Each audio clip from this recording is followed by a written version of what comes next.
All dear students, welcome back to my YouTube channel DB pro education. तो कैसे हैं दोस्तों, उम्मीद करता हूं आप लोग बहुत अच्छे होंगे।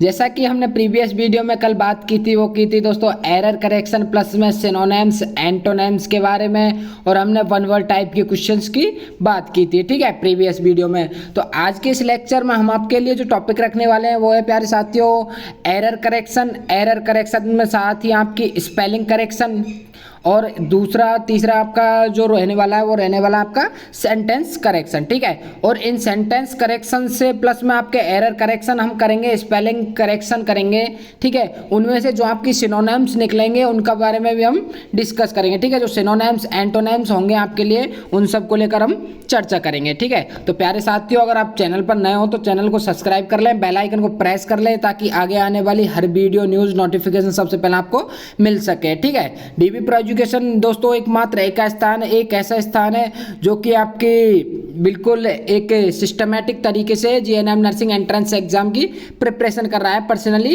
यूपी के लिए, ठीक है। तो यहाँ पे दो चैनल चलाए जा रहे हैं, एक तो एनजे साइंस क्लासेज, एक डीबी प्रो एजुकेशन, ठीक है। दोनों पे आपकी पूरी प्रिपरेशन कराई जा रही है, रोज की रेगुलर क्लासेज आपकी रखी जा रही है, ओके।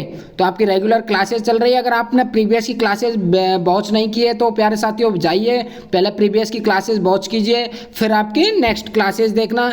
हमारी डिस्क्रिप्शन में आपको टेलीग्राम का लिंक मिल जाएगा, वहाँ से वो ज्वाइन कर सकते हो ताकि आपको पीडीएफ वगैरह सारी मिल सके, ठीक है। व्हाट्सअप चैनल ज्वाइन कर लीजिए ताकि वहाँ पर कोई भी इन्फॉर्मेशन देनी हो तो आपको तुरंत मिल सके, ठीक है। ये तो रही आपकी ज्वाइन करने की बात। अब बात आती है दोस्तों वीडियो को भी बिना स्किप करते हुए देखना, क्योंकि मैंने देखा है मेरे पास बहुत सारे कमेंट आ रहे, जैसा कि आप सभी को पता है वीडियोस पे कितने कमेंट आ रहे हैं, मैं रिप्लाई भी नहीं दे पा रहा सभी का, ठीक है।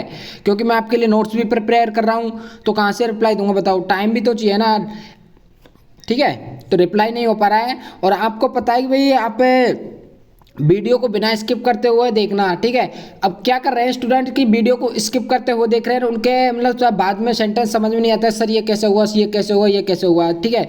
तो मैं आपसे रिक्वेस्ट करना चाहूँगा, I request please watch video without skip, ठीक है।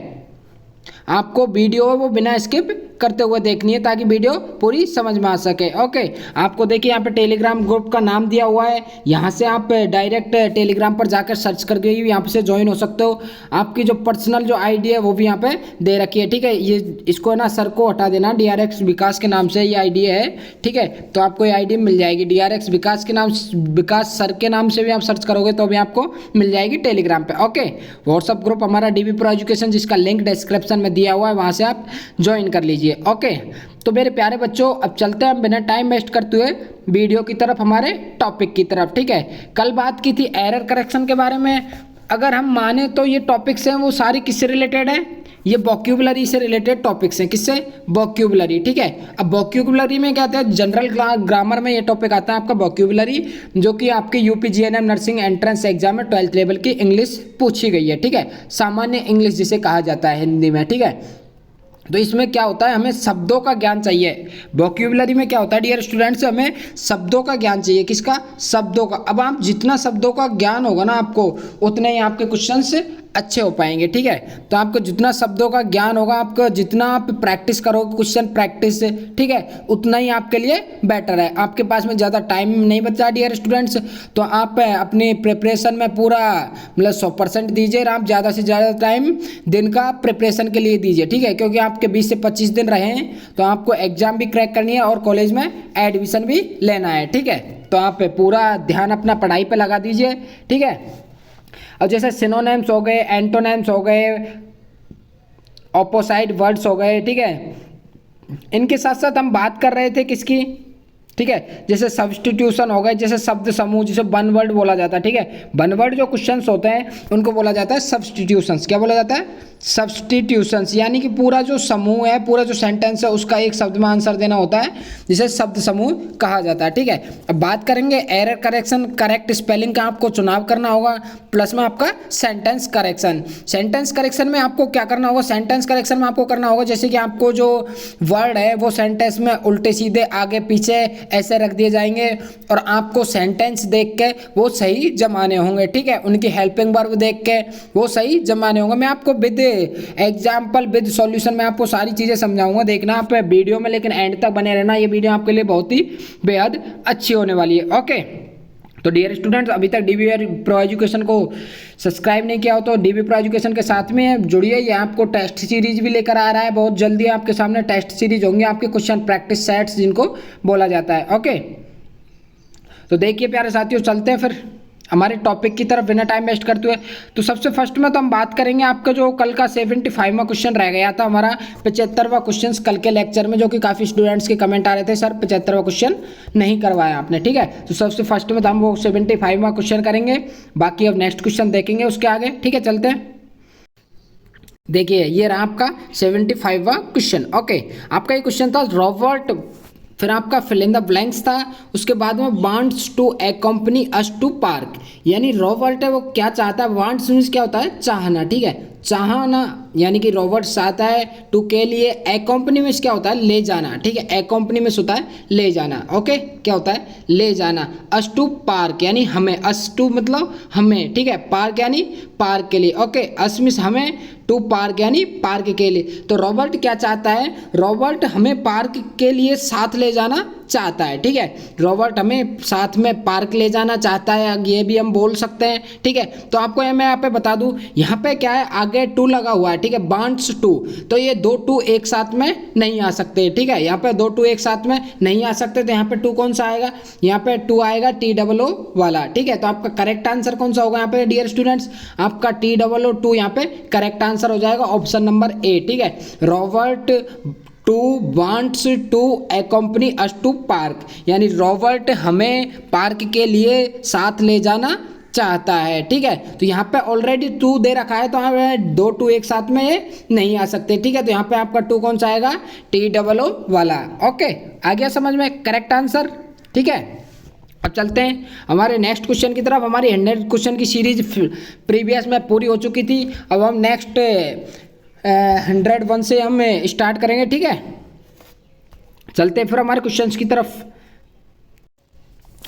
अगर किसी भी स्टूडेंट्स को अगर प्रीवियस की वीडियोस नहीं मिल रही हो तो वो प्लेलिस्ट में जाइए, हमारे चैनल के डिस्क्रिप्शन में प्लेलिस्ट में जाकर आप GNM नर्सिंग अग्निवेश के नाम से सर्च करोगे तो वहाँ पे आपको मिल जाएंगी। ठीक है, अभी क्लासेज को ज़्यादा दिन हुआ है, 4-5 दिन हुआ है क्लासेज को स्टार्ट किया है। ठीक है, तो आप ज़्यादा पीछे नहीं रहे हो तो जाके आप वो वीडियोज़ देखिए। बाकी आपको बहुत ही जल्दी आपका वेट खत्म होगा, बहुत ही जल्दी आपके लिए टेस्ट सीरीज प्रैक्टिस सेट्स लेकर आने वाले हैं, बहुत ही जल्दी आएंगे दोस्तों। ठीक है, टाइपिंग चल रही है।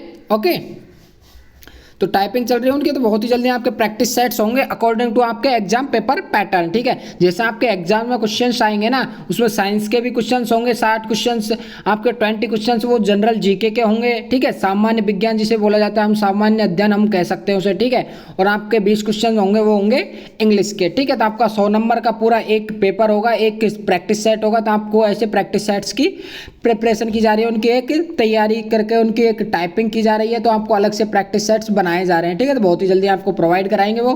बाकी आप रेगुलर क्लासेज लेते रहिए, साइंस की क्लासेज आपकी चल रही है, इंग्लिश की आपकी यहाँ पे चल रही है।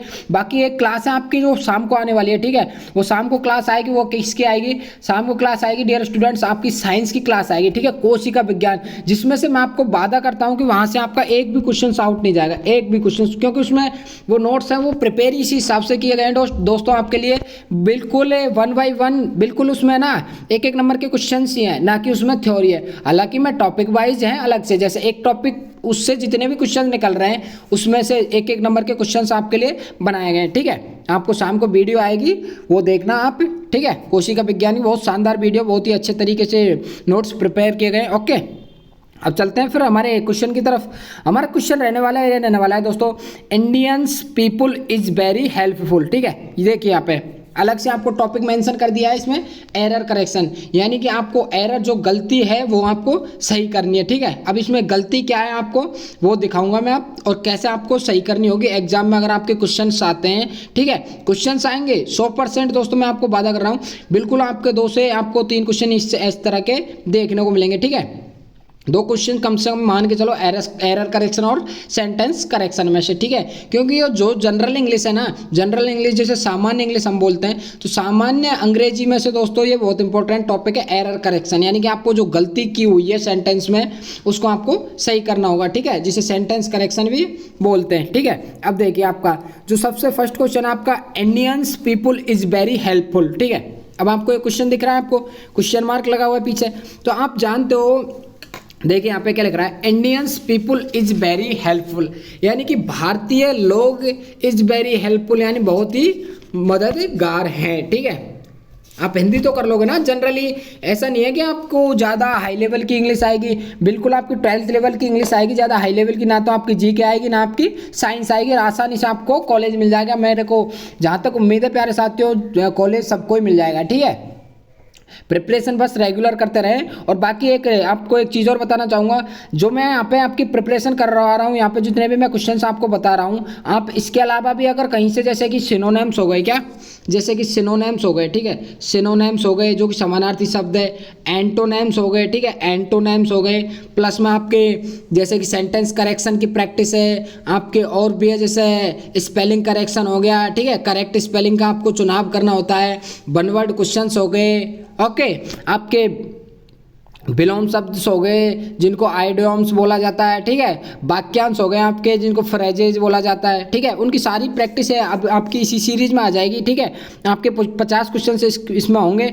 मैं आपसे ये कहना चाह रहा हूँ कि आप जितने भी ये मैं पढ़ा रहा हूँ, इसके अलावा भी आप अगर सेल्फ स्टडी करना चाहते हो तो डियर स्टूडेंट्स, आपके पास में जो भी मटेरियल है, ठीक है, आपके पास में बुक प्रेफर कर रखी है आपने, या फिर कहीं आपसे अगर आप पढ़ सकते हो, ठीक है, तो आप इनकी प्रैक्टिस करते रहिए। ठीक है, क्योंकि आपके पास जो भी मटेरियल आप वहाँ से भी प्रैक्टिस करोगे तो आपका खुद का जो भी प्रिपेयर है, सेल्फ स्टडी है, वो आपकी अच्छी होगी। ओके, तो ये एक तरह से प्रैक्टिस होनी चाहिए। वर्ड्स की आप जब तक प्रैक्टिस नहीं करोगे ना, तब तक आपके वर्ड्स समझ में नहीं आएंगे, क्योंकि बहुत से स्टूडेंट्स 90% 95% स्टूडेंट्स हिंदी मीडियम्स होते हैं, बाकी 5% या फिर 10% स्टूडेंट्स इंग्लिश मीडियम्स होते हैं जो इंग्लिश को मोस्टली कैच कर पाते हैं। ठीक है, बाकी हिंदी मीडियम वालों को थोड़ी प्रॉब्लम आती है इंग्लिश को कैच करने में, इसलिए आप थोड़े वर्ड्स की प्रैक्टिस अपनी सेल्फ स्टडी से भी करते रहिए। बाकी आपको सभी मटेरियल जल्दी प्रोवाइड कराए जाएंगे। ठीक है, अब देखिए यहाँ पे क्या कह रहा है, Indians people is very helpful, यानी कि भारतीय लोग इज वेरी यानी बहुत मददगार हैं, हेल्पफुल जिनको हम बोल सकते हैं। ठीक है, ओके, हेल्पफुल बोल सकते हैं, या फिर हेल्पफुल की जगह आपके यहाँ पे आ जाता, मान लीजिए, ठीक है, यहाँ पे क्या आ जाता, फ्रेंडली आ जाता, जैसे कि आंसर में फ्रेंडली दे दिया। ठीक है दोस्तों, ये कभी कभी टाइपिंग मिस्टेक भी हो जाती है, क्योंकि कंप्यूटर पे जो टाइपिंग करते हैं वो है तो नहीं है कि एक एक वर्ड को देख के करते हैं। ठीक है, वो वहाँ पे टाइपिंग चलती है बिल्कुल स्पीड से, तो वहाँ पे कभी कभी क्या है, मिस्टेक्स हो जाती हैं। ठीक है, तो आप इतना प्रेशर ना लें, मैं आपको मिस्टेक्स सारी सही करवा दूंगा, और कोई रह जाती है बाई चांस तो मैं आपको बाद में भी बता दूंगा। ठीक है, तो अभी ऐसे कि यहाँ पे देखिए, बाकी तो ठीक है, यहाँ पे हेल्पफुल दे दिया, लेकिन यहाँ पे क्या दे दिया, फ्रेंडली। हेल्पफुल का मतलब होता है सहायक, ठीक है, हेल्पफुल यानी मददगार, सहायक, और फ्रेंडली का मतलब क्या होता है, मित्रवत होता है। क्या होता है, मित्रवत होता है फ्रेंडली का मतलब। तो भारतीय लोग बहुत मित्रवत हैं। ठीक है, यहाँ पे आप सेंटेंस देख पा रहे हैं, इंडियंस, इंडियंस क्या है, एक के प्लूरल है, ठीक है, बहुवचन है। इंडियंस एक लोग तो है नहीं, हम अगर एक कोई होता, एक आदमी होता या फिर एक वस्तु होती, तो सिंगल के लिए तो हम क्या यूज करते हैं, ठीक है, क्या यूज करते हैं, एक वचन यूज करते हैं। अब यहाँ पे क्या है, बहुवचन है, ठीक है, प्लूरल, ठीक है, यहाँ पे सिंगुलर होता है, ठीक है, तो ठीक है, उसके साथ में आपके हेल्पिंग वर्ब क्या आती, इज आ जाती है। लेकिन यहाँ पे क्या है, ये प्लूरल है, बहुवचन है, इंडियंस यानी भारतीय लोग, एक लोग नहीं है, अनेक सारे, दो या दो से अधिक हो, उसको हम क्या बोलते हैं, प्लूरल हो जाता है। ठीक है, तो भारतीय लोग इज वेरी हेल्पफुल, तो ये यहाँ पे प्लूरल दे रखा है, इंडियंस, तो इंडियंस प्लूरल है, तो प्लूरल के साथ में क्या आती है, कौन सी हेल्पिंग वर्ब आती है, आपको पता है कौन सी आती है यहाँ पे हेल्पिंग वर्ब, आर। ठीक है, तो बहुवचन के साथ में कौन सी हेल्पिंग वर्ब आती है, आर। यहाँ पे क्या दे रखी है, इज दे रखी है। ठीक है, तो आपको करेक्ट आंसर क्या करना होगा, यहाँ पे करेक्ट आंसर क्या हो जाएगा आपका, ठीक है, इंडियंस पीपुल। अब इंडियंस देखिए यहाँ पे टाइपिंग मिस्टेक ऐसे हो जाती है। अब ये दोस्तों स्पेनिश यानी स्पेन के लोग या फिर इंडियन के लोग, आप ये नोट डाउन कर रहे हो तो आप ये करेक्ट कर लेना, ये Indians people is very helpful कर लेना, या दोनों सेंटेंस आप कर सकते हो, जैसे Indian people is very helpful. दूसरा आप सेंटेंस बना सकते हो, जैसे Spanish people is very friendly. ठीक है, Spanish people is very friendly करके आप दोनों के आंसर्स लिख लीजिए। जैसे एक बार तो कर लेना आप, Indians people are very helpful, एक सेंटेंस आप कर लेना, Spanish people are very friendly, यानी स्पेन के पीपल बहुत ही मित्रवत हैं। ठीक है, तो आपको करेक्ट आंसर क्या देखना होगा, वो देखना होगा आपको यहाँ पे इज की जगह पे क्या लगाना है, आर, क्योंकि यहाँ पे इंडियन से ये भी बहुवचन है, आपको दिख रहा है यहाँ पे स्पेनिश यानी स्पेन के लोग। ठीक है, तो स्पेनिश भी यहाँ पे बहुवचन है, तो बहुवचन के साथ में आपको कौन सी हेल्पिंग वर्ब लगानी होगी, आर। ओके, यहाँ पे कर्ता क्या दे रखा है, पीपल। ठीक है, तो यहाँ पे हो गया आपका क्लियर। इंडियन के लोग बहुत ही फ्रेंडली है, बहुत ही सहायक है, ठीक है, बहुत ही मित्रवत है, ठीक है, आप कोई सा भी लगा सकते हो, ठीक है। अब चलते हैं नेक्स्ट क्वेश्चन की तरफ। आई होप आपके क्वेश्चन समझ में आए होंगे, ठीक है। देखिए, I will ask to my mother tonight, ठीक है। I will ask to my mother यहाँ पे दो बार आ गया है दोस्तों ये, ठीक है। टू माई मदर दो बार टाइप हो गया है, टू माई मदर, तो आप एक को कट कर लीजिए। I will ask to my mother tonight, ठीक है, यानी कि मैंने मेरी माँ से पूछा। आस्क मीन्स क्या होता है, पूछना, ठीक है। I will ask to my mother यानी मैंने मेरी माता से रात को पूछा, ठीक है। तो I will ask to my mother tonight. अब यहाँ पे देखिए आप, टू क्या आया है यहाँ पे, टू दोस्तों कब आता है, टू जब आता है तब जैसे कि कंटिन्यू वर्ब होती है ना, ठीक है, कंटिन्यू वर्ब को जोड़ने के लिए काम में लिया जाता है, ठीक है। यहाँ पे टू जो दे रखा है आपको, ये टू किस काम में लिया जाता है, टू जब काम में लिया जाता है दोस्तों जब दो कंटिन्यू वर्ब को जोड़ने के हेतु हम प्रयोग करते हैं, ठीक है। तो हम टू जो दो कंटिन्यू वर्ब होते हैं उनको जोड़ने के लिए किसका प्रयोग करते हैं, टू का प्रयोग करते हैं। लेकिन यहाँ पे टू का कोई मतलब नहीं निकल रहा, जैसे कि आप सेंटेंस भी देख सकते हो, आई विल आस्क टू यानी मैंने मेरे माँ के लिए माई मदर मेरी माँ से पूछा, ठीक है। तो यहाँ पे टू को हटाकर आप सेंटेंस बनाओगे, जैसे आपका राइट आंसर क्या है यहाँ पे, आई विल आस्क यानी मैंने मेरी माँ से पूछा, ठीक है। देखिए डियर स्टूडेंट्स, आपके लिए क्वेश्चन सही करवाना पड़ा है, मेरे को मिस्टेक्स ज़्यादा ही आ रही थी कुछ टाइपिंग में, ठीक है। तो आपका सेंटेंस क्या है यहाँ पे, I will ask to my mother tonight, ठीक है। I will ask to my mother tonight यानी कि मैंने मेरी माँ से आज रात को पूछा, टू नाइट, ठीक है, यानी कि रात को, ओके। मैंने मेरी माँ से रात को पूछा, तो यहाँ पे टू का कोई प्रयोग नहीं हो रहा है। जैसे टू का मतलब क्या है, टू के लिए के हम प्रयोग करते हैं, जैसे टू का अर्थ क्या होता है, के लिए, ओके। टू का अर्थ होता है के लिए, तो मैंने मेरी माँ के लिए थोड़ी ना पूछा है, ठीक है। तो I will ask to my mother tonight यानी कि मैंने मेरी माँ से आज रात को पूछा, ठीक है। तो इसका करेक्ट सेंटेंस क्या हो जाएगा, I will ask my mother tonight यानी मैंने मेरी माँ से आज रात को पूछा, ओके। तो यहाँ पे टू का कोई प्रयोग नहीं हो रहा है, यहाँ पे एक्स्ट्रा में दे रखा था टू, तो आपको टू हटा देना होगा। आपका करेक्ट आंसर हो जाएगा, करेक्ट सेंटेंस हो जाएगा, वो क्या हो जाएगा, I will ask my mother tonight, okay. अब चलते नेक्स्ट क्वेश्चन की तरफ। नेक्स्ट क्वेश्चन आपका, he are going to school now A days, ठीक है। अब दोस्तों आप जान रहे हो यहाँ पे, अगर आप पकड़ रहे हो तो देखिए, ही क्या है, एक वचन करता है, ठीक है। कैसा है, एक वचन, जिसको हम बोलते हैं, क्या बोलते हैं बताओ, सिंगुलर, ठीक है। सिंगुलर जिसको बोलता है ही, बह एक है या फिर अनेक है बताओ, बह ही एक सिंगुलर करता है, ठीक है। तो बह सिंगुलर करता है, तो बह के साथ में क्या आएगा, ही के साथ में क्या आना चाहिए, इज, ठीक है। हेल्पिंग वर्ब भी कौन सी आनी चाहिए, सिंगुलर वाली आनी चाहिए, सिंगुलर के साथ में, ठीक है। तो यहाँ पे हेल्पिंग वर्ब क्या दे रखी है, आर दे रखी है। तो आप जान रहे हो ये ही के साथ में क्या आएगी, इज आएगी, सिंगुलर की हेल्पिंग वर्ब, ओके। यहाँ पे एक वचन करता है, तो यहाँ पे एक वचन करता है, साथ में हेल्पिंग वर्ब कौन सी आ जाएगी, इज आ जाएगी, ठीक है। तो यहाँ पे करेक्ट सेंटेंस आपका होने वाला वो क्या होगा, he is going to school now A days, ठीक है। यानी कि वह स्कूल जाता है, नाउ ए डेज यानी कि अभी जो दिन है उसमें जो स्टूडेंट है वो स्कूल जाता है, ठीक है। तो इन दिनों वह स्कूल जाता है, करेक्ट सेंटेंस आपका ये हो जाएगा, ओके। तो आपको क्या किया यहाँ पे, आपने आर की जगह पे आपको इज लगाना है, क्योंकि ही है वो क्या है, सिंगुलर करता है, ठीक है। अब सिंगुलर करता मैं आपको बता दूं, सिंगुलर करता कौन कौन से, जैसे कि आपका ही हो गया, सी हो गया, ठीक है, इट हो गया, इट मीन्स भी है, ठीक है, ही सी इट। नेम आपका हो गया, जैसे किसी का नाम हो, जैसे Mohan are going to school now a day, Mohan are क्या है, प्लूरल की हेल्पिंग वर्ब है, ठीक है। तो मोहन के साथ में क्या आ जाएगा, इज, क्योंकि मोहन एक है, उसका एक नाम आएगा, तो Mohan is going to school now A days, ठीक है। तो यहाँ पे आपकी क्या आएगी, इज आएगी, जो मैंने आपको बताया ही सी इट नेम जो हेल्पिंग वर्ब है, ठीक है। तो सॉरी जो करता है ही सी इट नेम, इनके साथ में क्या आएगी, हेल्पिंग वर्ब इज आएगी, ओके, इज आती है, करेक्ट। अब चलते हैं नेक्स्ट क्वेश्चन की तरफ। नेक्स्ट क्वेश्चन है आपका वो है सेंटेंस करेक्शन, ठीक है। आपको सेंटेंस सही करने होंगे, आपको यहाँ पे क्या है, सेंटेंस के जो वर्ड्स हैं वो आपको आगे पीछे रख दिए जाएंगे, ठीक है। तो आपको सेंटेंस करेक्शन करनी है, आपको सेंटेंस सही क्रम में जमाने होंगे, ठीक है। अब उनका क्रम उल्टा सीधा आपको दिया जाएगा, ओके।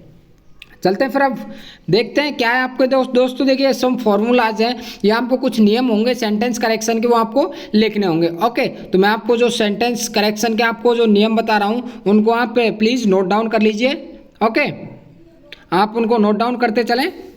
देखिए सम फॉर्मूलाज, जैसे ये आपका अगर सिंपल सेंटेंस होगा उसको कैसे पहचानोगे आप ये बताओ। पहले तो सिंपल अगर आपका सेंटेंस होगा तो उसके पीछे क्या होगा, फुल स्टॉप होगा, ठीक है। फुल स्टॉप जैसा कि आप देख पा रहे हो यहाँ पे फुल स्टॉप यानी कि एक बिंदु होगा, उसको बोलेंगे हम सिंपल सेंटेंस, ठीक है, जो कि लास्ट में एक बिंदु लगा होता है जिसको हम बोलते हैं फुल स्टॉप। ओके, तो ये तो हो जाएगा आपका सिंपल सेंटेंस हो जाएगा, ठीक है। अब सिंपल जब सेंटेंस होगा तो उसका फॉर्मूला क्या होना चाहिए, करेक्ट फॉर्मूला है वो ये होगा, पहले आपका सब्जेक्ट आएगा, उसके बाद में आपकी हेल्पिंग वर्ब आएगी, प्लस में आपकी मेन वर्ब आएगी, उसके बाद में आपका ऑब्जेक्ट आएगा, फिर जो भी आपका मटेरियल बचा हुआ है अदर उसको लिख देंगे हम, ठीक है। तो यहाँ पे जो मैंने शॉर्ट फॉर्म में लिखा है SHMO, इसका मतलब समझ रहे हो आप। SHMO का मतलब है S से सब्जेक्ट, H से हेल्पिंग वर्ब, M से मेन वर्ब और O से ऑब्जेक्ट, ठीक है। ये फॉर्मूला आपको अप्लाई करना होगा जब अगर सिंपल सेंटेंस में करेक्शन करवा रहा हो, ठीक है। मैं आपको अभी एग्जांपल बताऊंगा, काफ़ी एग्जांपल्स मैंने दिए हैं, ठीक है। सेंटेंस करेक्शन के अभी एग्जांपल मैं आपको बताऊंगा, ओके, ठीक है। यहाँ पे सिंपल सेंटेंस दिए गए, सिंपल सेंटेंस को हम हिंदी में क्या बोलते हैं, साधारण वाक्य बोल सकते हैं, ठीक है। क्या बोलते हैं हम, साधारण वाक्य बोलते हैं सिंपल सेंटेंस को। ओके, तो साधारण वाक्य कौन सा होगा, जिसमें पीछे फुल स्टॉप दिया होगा, ठीक है। फुल स्टॉप दिया हुआ है तो साधारण वाक्य होगा, जिसका फॉर्मूला मैंने आपको बता दिया है, ठीक है। और दूसरा आपका जो वाक्य आता है वो आता है आपका नेगेटिव सेंटेंस, जिसमें आपको नोट मिलेगा, ठीक है। जिस सेंटेंस में नोट होगा वो आपका कौन सा हो जाएगा, नेगेटिव सेंटेंस बोलते हैं, ठीक है, जिसको नकारात्मक वाक्य हिंदी में बोला जाता है, ठीक है। तो उसका फॉर्मूला क्या होगा डियर स्टूडेंट, उसका फॉर्मूला ये होगा, पहले सब्जेक्ट आएगी, फॉर्मूला सेम है सिंपल सेंटेंस की जगह, बस हेल्पिंग वर्ब और मेन वर्ब के बीच में आपका यहाँ पे क्या आ जाएगा, नोट आ जाएगा। क्या आ जाएगा आपका यहाँ पे, नोट आ जाएगा, ठीक है। तो आपको ये नोट जो दिख रहा है, ठीक है, क्या नोट दिख रहा है आपको, जो हेल्पिंग वर्ब और मेन वर्ब के बीच में, इसका डिफरेंस है सिंपल सेंटेंस में और नेगेटिव सेंटेंस में। ओके, तो आपकी subject plus helping verb plus not plus man verb plus object plus other, ये आपका सेंटेंस का फॉर्मूला होगा, ठीक है। अगर आपको नेगेटिव सेंटेंस अगर मिलता है तो आपको ये फॉर्मूला अप्लाई करना होगा आपको वर्ड से जो सेंटेंस करेक्शन करने में, ठीक है। अब आपका नेक्स्ट आता है वो कौन सा सेंटेंस आता है, इंट्रोगेटिव सेंटेंस आता है, ठीक है। इंट्रोगेटिव सेंटेंस को क्या बोलते हैं जानते हो, प्रश्नवाचक वाक्य, जहाँ पे लास्ट में आपको क्वेश्चन मार्क दिया होगा, ठीक है। सिंपल सेंटेंस में आपको लास्ट में फुल स्टॉप मिलेगा। अब आपको फुल स्टॉप के साथ साथ में अगर आपको सेंटेंस में नोट प्लस में फुल स्टॉप आपको मिल जाता है तो वो होगा आपका नेगेटिव सेंटेंस, ठीक है, वो नेगेटिव सेंटेंस होगा। अब आपका इंट्रोगेटिव जो होता है, ठीक है, आपका इंट्रोगेटिव जो होता है, यहाँ पे देखिए थोड़ी यहाँ पे डबल आर आएगा, इंट्रोगेटिव की जो मीनिंग है INTRROGETIV, ठीक है। इंट्रोगेटिव जो सेंटेंस है उसका मतलब क्या होता है, प्रश्नवाचक वाक्य। प्रश्नवाचक वाक्य में क्या होता है दोस्तों, आपको क्वेश्चन मार्क का निशान मिलेगा पीछे, ठीक है। अगर क्वेश्चन मार्क का आपको निशान मिलता है, ऐसा आपको क्वेश्चन आता है करेक्ट करने के लिए, सेंटेंस आपको ऐसा आता है सेंटेंस करेक्शन के लिए, तो आपको क्या अप्लाई करना होगा, कौन सा फॉर्मूला अप्लाई करना होगा, पहले आपकी हेल्पिंग वर्ब आएगी, उसके बाद में आपकी सब्जेक्ट आएगी, उसके बाद में आपकी मेन वर्ब आएगी, उसके बाद में ऑब्जेक्ट, फिर अदर, ठीक है। इसमें क्या है दोस्तों, आपकी जो हेल्पिंग वर्ब है ना वो सब्जेक्ट से पहले ली जाएगी। बस आपकी जो सिंपल सेंटेंस है, नेगेटिव सेंटेंस है, उनमें और इनमें डिफरेंस क्या है, आपका जो इंट्रोगेटिव सेंटेंस है उसमें सिंपल सेंटेंस का सेम है, बट इसमें हेल्पिंग वर्ब है वो सब्जेक्ट से पहले रखी जाती है। ओके, ये हो गया आपका इंट्रोगेटिव सेंटेंस, जिसे प्रश्नवाचक वाक्य बोला जाता है। ओके, अब आपका चौथा आता है वो आता है इंट्रोनेगेटिव सेंटेंस, ठीक है। अब इंट्रो वर्ड कहाँ से लिया गया है, इंट्रोगेटिव सेंटेंस से, प्रश्नवाचक वाक्य से, और इसमें नेगेटिव वर्ड भी जोड़ा गया है, ठीक है। नेगेटिव मतलब नकारात्मक वाक्य, तो आपका इंट्रोगेटिव भी है और नेगेटिव भी है, दोनों को कॉमन में क्या बोला गया है, इंट्रो नेगेटिव, ठीक है। ये आपको यहाँ पे बोला गया इंट्रो नेगेटिव सेंटेंस। ओके, यानी नकारात्मक प्रश्नवाचक वाक्य जिसको हम हिंदी में बोलते हैं, ठीक है। तो आपका नकारात्मक प्रश्नवाचक वाक्य है, उसका फॉर्मूला क्या हो जाएगा, सेम इंट्रोगेटिव जो सेंटेंस है उसका रहेगा, बट आपका जो है यहाँ पे सब्जेक्ट और मेन वर्ब के बीच में क्या लग जाएगा, नोट लग जाएगा, ठीक है। आपका सिंपल सेंटेंस में और नेगेटिव सेंटेंस में सेम से ये फॉर्मूले, ठीक है, बट नोट का फर्क है। ओके, इसमें हेल्पिंग वर्ब और मेन वर्ब के बाद में मेन वर्ब के बीच में आपका नोट आया है, ठीक है। अब आपको जो इंट्रोनेगेटिव सेंटेंस है उसमें क्या है, सब्जेक्ट और मेन वर्ब के बीच में आपका नोट आ जाएगा। ओके, तो आपको ये फॉर्मूला अप्लाई करना होगा अगर इंट्रोनेगेटिव, यानी कि ऐसा सेंटेंस जिसमें आपको नोट भी दिया हुआ है, पीछे आपको प्रश्नवाचक क्वेश्चन मार्क चिन्ह भी आपको दिया हुआ है, ठीक है। तो आपको कौन सा फॉर्मूला अप्लाई करना होगा, पहले आपको हेल्पिंग वर्ब रखनी होगी करेक्ट सेंटेंस में, फिर आपकी सब्जेक्ट होगी, फिर आपकी नोट होगा, फिर आपकी मेन वर्ब होगी, फिर ऑब्जेक्ट होगा। ओके, तो ये फॉर्मूलाज आई होप आपके समझ में आए होंगे। अगर कोई कंफ्यूजन हो तो मेरे को बता देना, मैं आपको नेक्स्ट वीडियो में दोबारा से ये क्लियर करवा दूंगा। ठीक है, आपको और भी एग्जांपल्स मैं करवाऊंगा, उसमें क्लियर करवा दूंगा। अगर नहीं समझ में आया हो तो बता देना। ठीक है, कुछ भी नहीं है, बस आपका जो सिंपल सेंटेंस है उसमें तो क्या है आपका नॉट। सिंपल सेंटेंस कौन सा होगा, पहले तो आपको फुल स्टॉप मिलेगा। ठीक है, उसमें ना ही आपको नॉट मिलेगा ना ही आपको प्रश्नवाचक मिलेगा, वो आपका सीधा सट सिंपल सेंटेंस हो जाएगा। ठीक है, नेगेटिव में क्या है आपको ये मिलेगा, आपको फुल स्टॉप प्लस में आपको नॉट मिल जाएगा, वो आपका नेगेटिव हो जाएगा, नॉट मिलेगा आपको। ठीक है, और आपको अगर यहाँ पे क्वेश्चन मार्क मिल जाता है तो वहाँ कौन सा होगा आपका इंट्रोगेटिव होगा, जिसे प्रश्नवाचक सेंटेंस बोला जाता है। ठीक है, ओके, इसमें आपको नोट नहीं मिलेगा, ओनली फॉर क्वेश्चन मार्क मिलेगा। ठीक है, क्वेश्चन मार्क मिलेगा, आपको नोट नहीं मिलने वाला। ठीक है, ये तो हो गया इंट्रोगेटिव। इंट्रोनेगेटिव में आपको प्रश्नवाचक चिन्ह भी मिलेगा और आपको नोट भी मिलेगा, जैसा कि मैंने यहाँ पे मेंशन कर रखा है, नोट प्लस प्रश्नवाचक चिन्ह। ठीक है, तो आपका ये हो गया आएगा इंट्रोनेगेटिव सेंटेंस।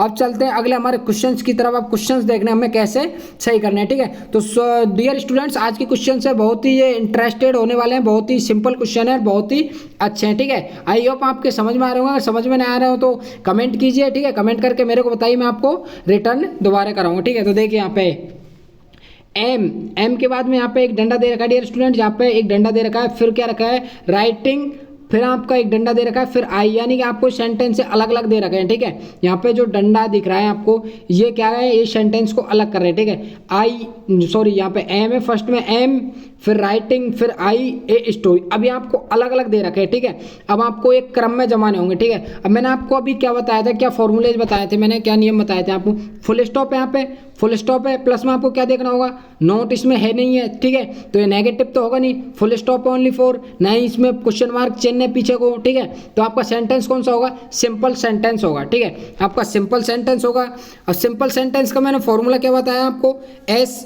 ठीक है, क्या बताया था, SHMO। ठीक है, क्या बताया था, SHMO। जैसे सब्जेक्ट आएगा फर्स्ट में, फिर आपका हेल्पिंग वर्ब आएगा, फिर आपकी मेन वर्ब आएगा, फिर ऑब्जेक्ट आएगा। दोस्तों सिंपल सेंटेंस में फॉर्मूला रट लीजिए, ये मैंने एक तरह से आपको ट्रिक बता रहा हूँ। ठीक है, SHMO सिंपल सेंटेंस के लिए। ठीक है, SHMO मतलब सब्जेक्ट, फिर हेल्पिंग वर्ब, फिर मेन वर्ब, फिर ऑब्जेक्ट। ओके, तो आपको देखनी है, सबसे पहले आपको यहाँ पे देखना होगा सब्जेक्ट क्या है यहाँ पे। ठीक है, तो सब्जेक्ट कौन सा है आपका, आई। ठीक है, आई सब्जेक्ट आपको सबसे फर्स्ट में रखना होगा।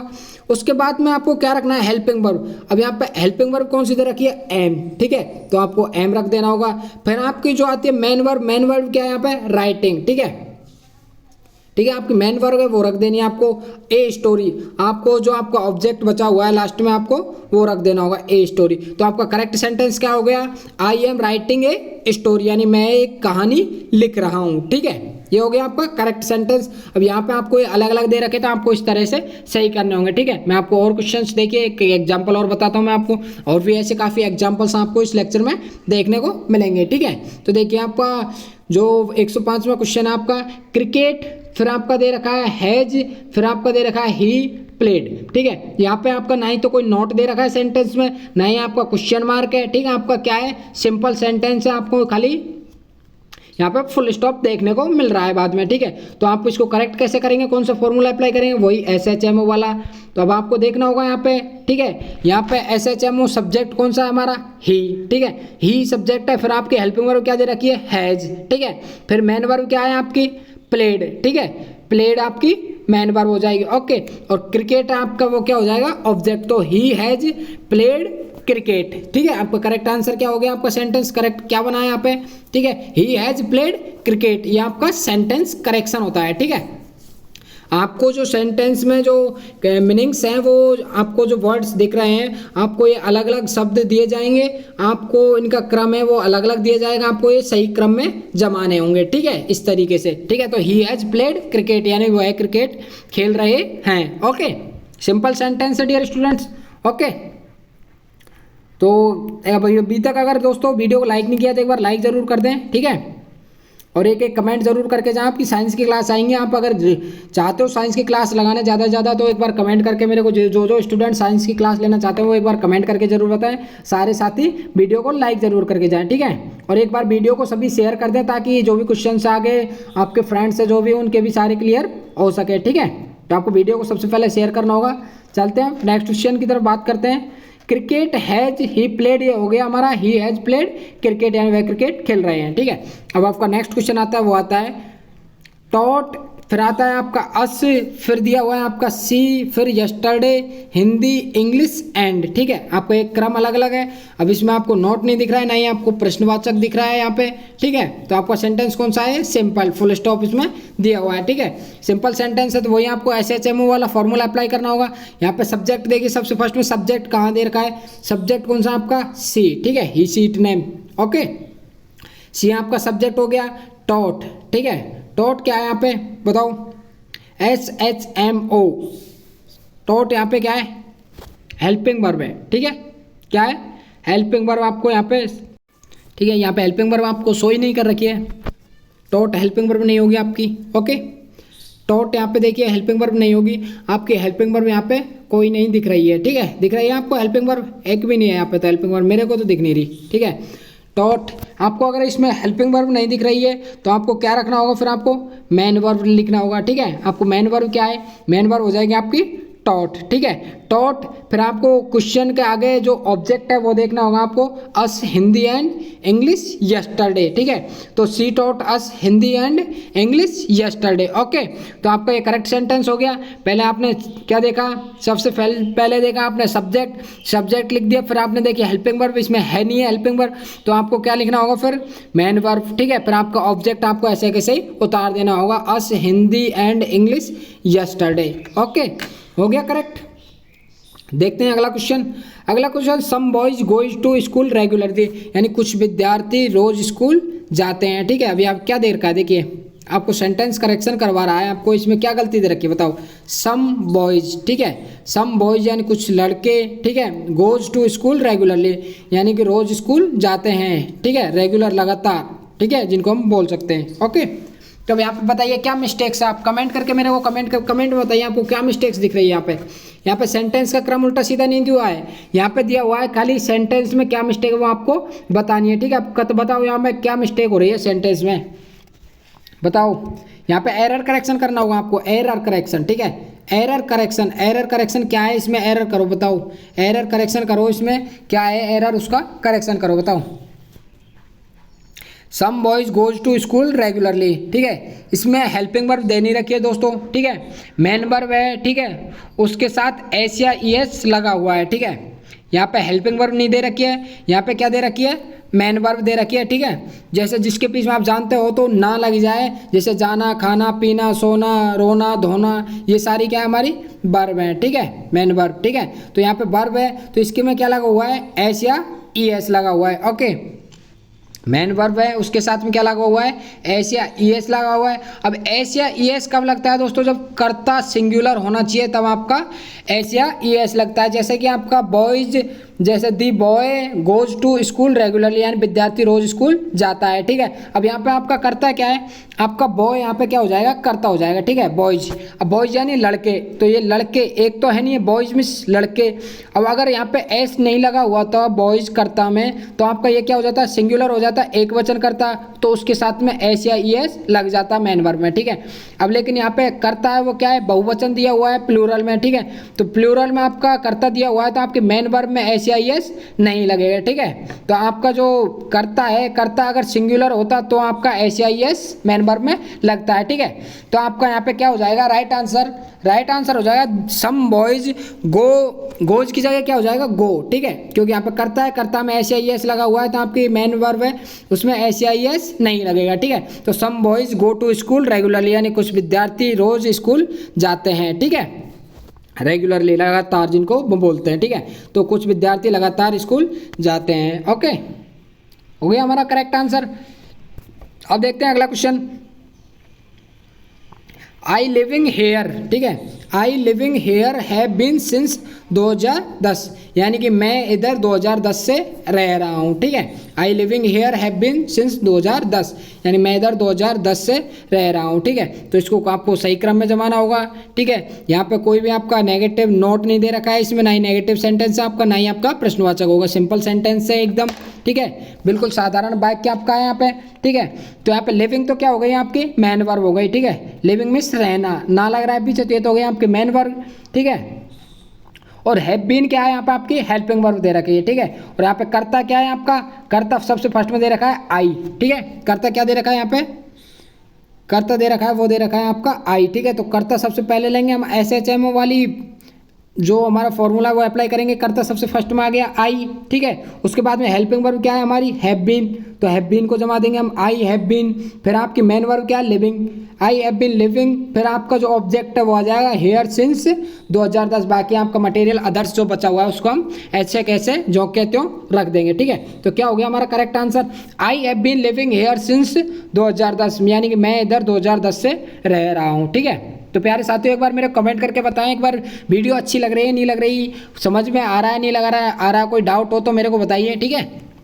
आई होप वैसे समझ में आ रहा होगा क्योंकि बहुत सी सिंपल लैंग्वेज में आपको बता रहा हूँ, ठीक है। अब नेक्स्ट क्वेश्चन है वो आपके लिए रखूंगा मैं, इसको तो मैं बता रहा हूँ, ठीक है। इसमें तो आंसर साथ में दे दिया लेकिन उसमें आपको आंसर शो नहीं करूँगा, नेक्स्ट में आपको खुद को करना होगा, ठीक है। तो ये क्वेश्चन देखिए 109 आपका, एम आई टेलीविजन वॉचिंग नाउ, ठीक है। यानी कि मैं अभी टेलीविज़न देख रहा हूँ, एम आई मीन्स मैं, television means TV, watching means देख रहा हूँ, नाउ मीन्स अभी, मैं अभी टीवी देख रहा हूँ, ठीक है। तो यहाँ पे आपका सिंपल सेंटेंस है बिल्कुल, SHMO वाला फॉर्मूला अप्लाई करो, पहले सब्जेक्ट रख दो आई, यहाँ से उठा के आई के बाद में क्या हो गया, आई के बाद में आपकी हेल्पिंग वर्ब है एम, फिर आपकी मेन वर्ब क्या हो जाएगी, वॉचिंग देखना, ठीक है। वॉचिंग टेलीविजन यानी टीवी, नाउ यानी मैं अभी टीवी देख रहा हूँ, I am watching television now, ठीक है। आराम समझ में डियर स्टूडेंट्स, एक बार कमेंट करके जरूर बता मेरे को सभी। अब ये क्वेश्चन है ये आपके लिए रहने वाला है, ओके। ये क्वेश्चन आपके लिए रहने वाला, अभी तो आंसर दिख जाता बाई मिस्टेक मेरे से ही, ठीक है। अब ये आपको सही करना होगा, बताओ स्पीक इंग्लिश और फिर दे रखा है आई कैन, ठीक है। बताओ इसमें करेक्ट जो इसका सेंटेंस होगा वो क्या रहने वाला है, बताओ राइट आंसर बताओ, आप कमेंट करके बताओ, मैं कमेंट देख रहा हूँ, बताओ क्या यहाँ पे राइट आंसर क्या होगा इसका।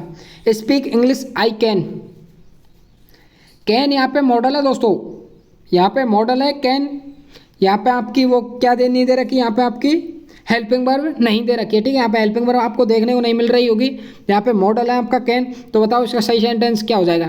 यहाँ पे आपको हेल्पिंग वर्ब नहीं देखने को मिल रही है तो हेल्पिंग वर्ब की जगह यहाँ पे क्या दे दिया गया है, मॉडल दे दिया गया है, ठीक है। तो आपको हेल्पिंग वर्ब की जगह पे क्या रखना होगा, मॉडल रखना होगा। बताओ करेक्ट आंसर इसका। देखिए वैसे काफ़ी आंसर सही भी आ रहे हैं, ठीक है, लेकिन अभी मैं भी बता देता हूँ क्या इसका राइट आंसर। आई सबसे फर्स्ट में आ जाएगा सब्जेक्ट, यहाँ पे हेल्पिंग वर्ब है नहीं है तो उसकी जगह क्या आ जाएगा, मॉडल आ जाएगा आई कैन, ठीक है। फिर आपकी क्या आएगी, मेन वर्ब आएगी बोलना, स्पीक इंग्लिश, ठीक है। तो आई कैन स्पीक इंग्लिश, मैं इंग्लिश बोल सकता हूँ, ठीक है। कैन का मतलब क्या होता है, सकना, ठीक है। तो I can speak English, okay, I can speak English आपका करेक्ट हो गया, ठीक है। प्यारे साथियों इनकी आप जितनी ज़्यादा प्रैक्टिस करोगे ना उतना ही आपके लिए फ़ायदा, आपके पास में जो भी मटेरियल है आप वहाँ से भी प्रिपरेशन करते रहिए, ठीक है। मैं तो आपको प्रिपरेशन कर रहा हूँ बट आप जहाँ से और करना चाहते हो, जैसे आपके पास में और भी मटेरियल हो कहीं से, वहाँ से भी आप पढ़ते रहे, ठीक है। सेल्फ स्टडी सबसे ज़्यादा ज़रूरी है, टीचर से एक आपको समझा सकता है, बाकी आपको खुद को भी ज़्यादा मेहनत करनी होगी, ठीक है। हम हमारा 100% दे रहे हैं तो आप भी अपना 100% दे के चलिए ताकि सिलेक्शन इस बार में ही हो जाए, ठीक है। तो बताओ before my mother had cooked food come to home I, ठीक है। सिंपल सेंटेंस है, बिल्कुल सिंपल सेंटेंस है, लेकिन यहाँ पे शर्त क्या होगी, शर्त ये होगी जो आपको मैंने बता रखी है, ठीक है। यानी कि आपको अगर बिफोर आता है सेंटेंस में कहीं बिफोर या फिर आफ्टर, तो बिफोर अगर आपको देखने को मिल जाता है सेंटेंस में तो आपको बिफोर से पहले आपको करेक्ट सेंटेंस में क्या देखना होगा, करेक्ट सेंटेंस में आपकी वर्ब की थर्ड फॉर्म बिफोर से पहले होगी और वर्ब की सेकेंड फॉर्म में वो बिफोर के बाद में होगी, ठीक है। अगर आपको आफ्टर देखने को मिलता है तो आफ्टर में क्या होता है, वर्ब की सेकंड फॉर्म पहले होती है और उसके बाद में वर्ब की थर्ड फॉर्म होती है, ठीक है। आपको ये बिल्कुल सेंटेंस में देखना हो, बिफोर और आफ्टर के लिए ये पर्सनली जो नियम है, जो लॉज हैं ये अप्लाई किए जाएंगे, ठीक है। तो यहाँ पे बिफोर दे रखा है तो आपको सबसे फर्स्ट में क्या रखना होगा, क्या देखना होगा आपको, वर्ब की थर्ड फॉर्म, ठीक है। तो यहाँ पे बिफोर है, बिफोर से पहले आपको वर्ब की थर्ड फॉर्म देखनी होगी, ओके। अब यहाँ पे देखिए वर्ब की थर्ड फॉर्म क्या है, कुक्ड, कुक्ड यानी पकाना, ठीक है। तो हैड कुक्ड आपकी यहाँ पे वर्ब की थर्ड फॉर्म हो जाएगी। अब आपको ये बिफोर से पहले रखनी होगी, ठीक है। तो यहाँ पे आपके दो सेंटेंस बनेंगे जो बिफोर एक तरह से दो सेंटेंस को कनेक्ट करने वाला बन रहा है, ठीक है। तो बिफोर की कैसी कंडीशन में आता है, बिफोर की एक कंडीशन होती है, उसमें क्या है, दोनों सेंटेंस को जोड़ता है, जिसमें वर्ब की थर्ड फॉर्म वाला सेंटेंस पहले आएगा, फिर आपके वर्ब की सेकंड फॉर्म आएगा, ठीक है। तो हैड कुक्ड यानी कि ये तो हो गई वर्ब की थर्ड फॉर्म। अब इसके साथ में कौन सा सेंटेंस आएगा सबसे फर्स्ट में, माई मदर हैड कुक्ड, ठीक है, फूड, ठीक है। सबसे फर्स्ट में कौन सा आएगा, वर्ब की थर्ड फॉर्म वाला सेंटेंस आपका आएगा, ठीक है। तो कौन सा सेंटेंस आएगा, माई मदर हैड कुक्ड फूड, यानी मेरी माता खाना पका रही है, ठीक है, पका लिया हम बोल सकते हैं, ठीक है, मेरी माता ने खाना पका लिया। अब दूसरा आपका आएगा बिफोर, आपको यहाँ पे ऐड करना पड़ेगा जो कि दोनों सेंटेंस को कनेक्ट कर रहा है, वर्ब की थर्ड फॉर्म वाला सेकंड फॉर्म वाला, ठीक है। तो माई mother had cooked food before, फिर आपका आएगा आई कम टू स्कूल, यानी कि मेरी माँ ने खाना पका लिया था बिफोर, मेरे आने से पहले, बिफोर में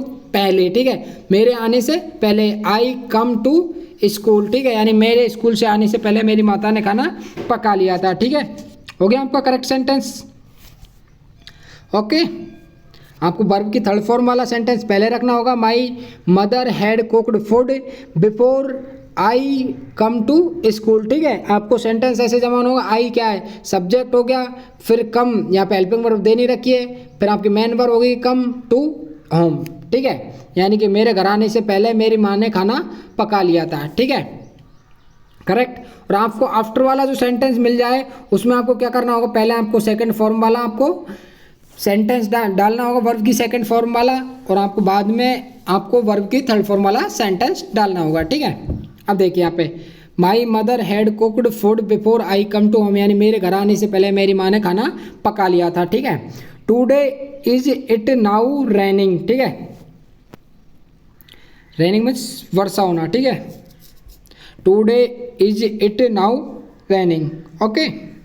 सिंपल सेंटेंस है, सिंपल सेंटेंस है तो आपको SHM वाला फॉर्मूला अप्लाई करना होगा, ठीक है, बिल्कुल सिंपल सेंटेंस दिया हुआ है।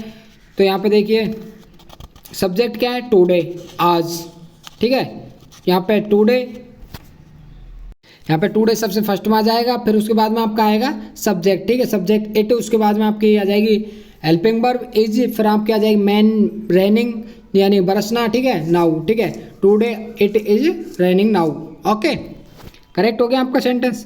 अब चलते हैं नेक्स्ट सेंटेंस की तरफ। नेक्स्ट आपको क्वेश्चन है वो आने वाला है सिनोनिम्स ऑफ डस्क, ठीक है, वो क्वेश्चन आपके आई ऑफ समझ में आ गए, और अब भी कोई डाउट हो तो मैं कल दोबारा से समझा दूंगा, एक बार मेरे को बता दिए कमेंट करके। सिनोनिम्स ऑफ डस्क, और भी आपको एग्जाम्पल्स हैं वो हम जैसे कि प्रश्नवाचक वाक्य वाले, ठीक है, क्वेश्चन मार्क वाले, नेगेटिव वाले, इंट्रोनेगेटिव वाले, मैं भी आपको नेक्स्ट वीडियो में हल करवा दूंगा, ठीक है। अब देखिए यहाँ पे सिनोनिम्स ऑफ डस्क, यानी डस्क का मतलब जानते हो क्या होता है, डस्क का मतलब होता है धूल, जानते हो ना, धूल, डस्क को क्या बोलते हैं हम, धूल बोलते हैं। और धूल यहाँ पे क्या है, धूल यहाँ पे हो जाएगी जैसे कि धुंधला हम बोलते हैं, ठीक है, सिनोनिम बताना है इसका, डस्क मिस होता है धूल या फिर धुंधला, अब यहाँ पे बताना है सिनोनिम ऑफ डस्क, धुंधला का सिनोनिम, ठीक है। डाउन मिस जानते हो क्या होता है, भौर होता है, जो आपको मैंने नेक्स्ट जो प्रीवियस जो लेक्चर लिया था, प्रीवियस जो क्लास थी उसमें मैंने आपको बता दिया, डाउन मिस क्या होता है, भौर, यानी कि सुबह होने से पहले जो समय होता है करीबन 4 से 5 बजे का, जिसमें मतलब थोड़ा थोड़ा हमें दिखता है, चिड़िया चहचहाती है, उसको बोलते हैं हम भौर, ठीक है। तो भौर वाला समय वो भी कैसा होता है, धुंधला होता है, एक तरह से प्रॉपर उसमें नहीं दिख पाता है, ठीक है। मॉर्निंग तो होगा नहीं, मॉर्निंग मिस तो सुबह होती है, जिस दिन होता है जिसमें कि क्लियर दिखता है, ठीक है। तो आपको यहाँ पे क्या हो जाएगा, राइट आंसर हो जाएगा आपका ऑप्शन नंबर ए, सिनोनिम यानी समानार्थी शब्द ऑफ डस्क, डाउन हो जाएगा, ठीक है। अब चलते हैं अगले क्वेश्चन की तरफ। Opposite of bride groom, bride groom जानते हो, बताओ कमेंट करके, इसको तो सब जानते होंगे, कुछ स्टूडेंट्स ऐसे भी होंगे जो कि ब्राइड ग्रूम बन चुके होंगे, ठीक है, बताओ तो कौन कौन बन चुके हैं ब्राइड ग्रूम, बताओ कमेंट करके एक बार। ब्राइड ग्रूम का अर्थ, ब्राइड ग्रूम का अर्थ होता है दूल्हा, क्या होता है, दूल्हा होता है ब्राइड ग्रूम का अर्थ। तो आपको दूल्हे का उल्टा बताना होगा, ठीक है, क्या होगा, मूव मिस तो होगा मुड़ना, ठीक है, ये नहीं होगा आपका। रॉन्ग मिस क्या होता है, गलत, ये भी नहीं होने वाला, ब्राइड ग्रूम, दूल्हा का उल्टा तो दुल्हन होता है, ठीक है। तो यहाँ पे आपका करेक्ट आंसर क्या हो जाएगा, ऑप्शन नंबर सी आपका करेक्ट आंसर होगा, जिसे क्या ब्राइड बोला जाता है, ठीक है, ब्राइड मिस दुल्हन, ठीक है, आपका सही ऑप्शन होगा वो होगा ऑप्शन नंबर सी, ठीक है। अब चलते हैं अगले क्वेश्चन की तरफ। अगला क्वेश्चन है आपको ऑपोजिट ऑफ ओल्ड, बहुत ही सिंपल क्वेश्चन है, ज़्यादा से ज़्यादा आंसर मेरे को देखने को मिलेंगे, कमेंट बताओ चटाक से क्या है इसका right answer. Old, old means क्या होता है, बूढ़ा या फिर हम बोल सकते हैं पुराना, ठीक है, ओल्ड मीन्स होता है बूढ़ा, बूढ़ा का उल्टा हो जाएगा जवान, ठीक है। तो आपका option number A correct answer हो जाएगा यंग। यंग मीन्स होता है जवान। ऑप्शन नंबर बी आपका दे रखा है राइट, सही भी नहीं होगा, ठीक है। ह्यूमन मीन्स आदमी, तो आपका सही आंसर क्या हो जाएगा ऑपोसाइट, उल्टा, असमानार्थी शब्द, या फिर बोल सकते हैं हम विलोम शब्द ऑफ बूढ़ा, या फिर पुराने का विलोम शब्द बोलेंगे तो यंग, ठीक है, जिसको जवान बोला जाता है, ठीक है। बूढ़े का उल्टा जवान। अगले क्वेश्चन की तरफ चलते हैं आप।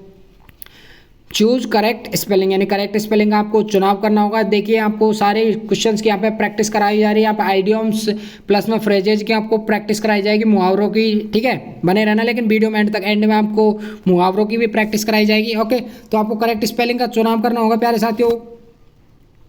बताओ रोज इज ए ब्यूटीफुल, बताओ रोज क्या है, रोज इज ए ब्यूटीफुल, रोज एक सुंदर है। अब एक सुंदर तो है लेकिन है क्या ये वो पूछ रहा है यहाँ पे, ये बताना है आपको है क्या है ये। फ्लोर, फ्लोर का मतलब जानते हो क्या होता है?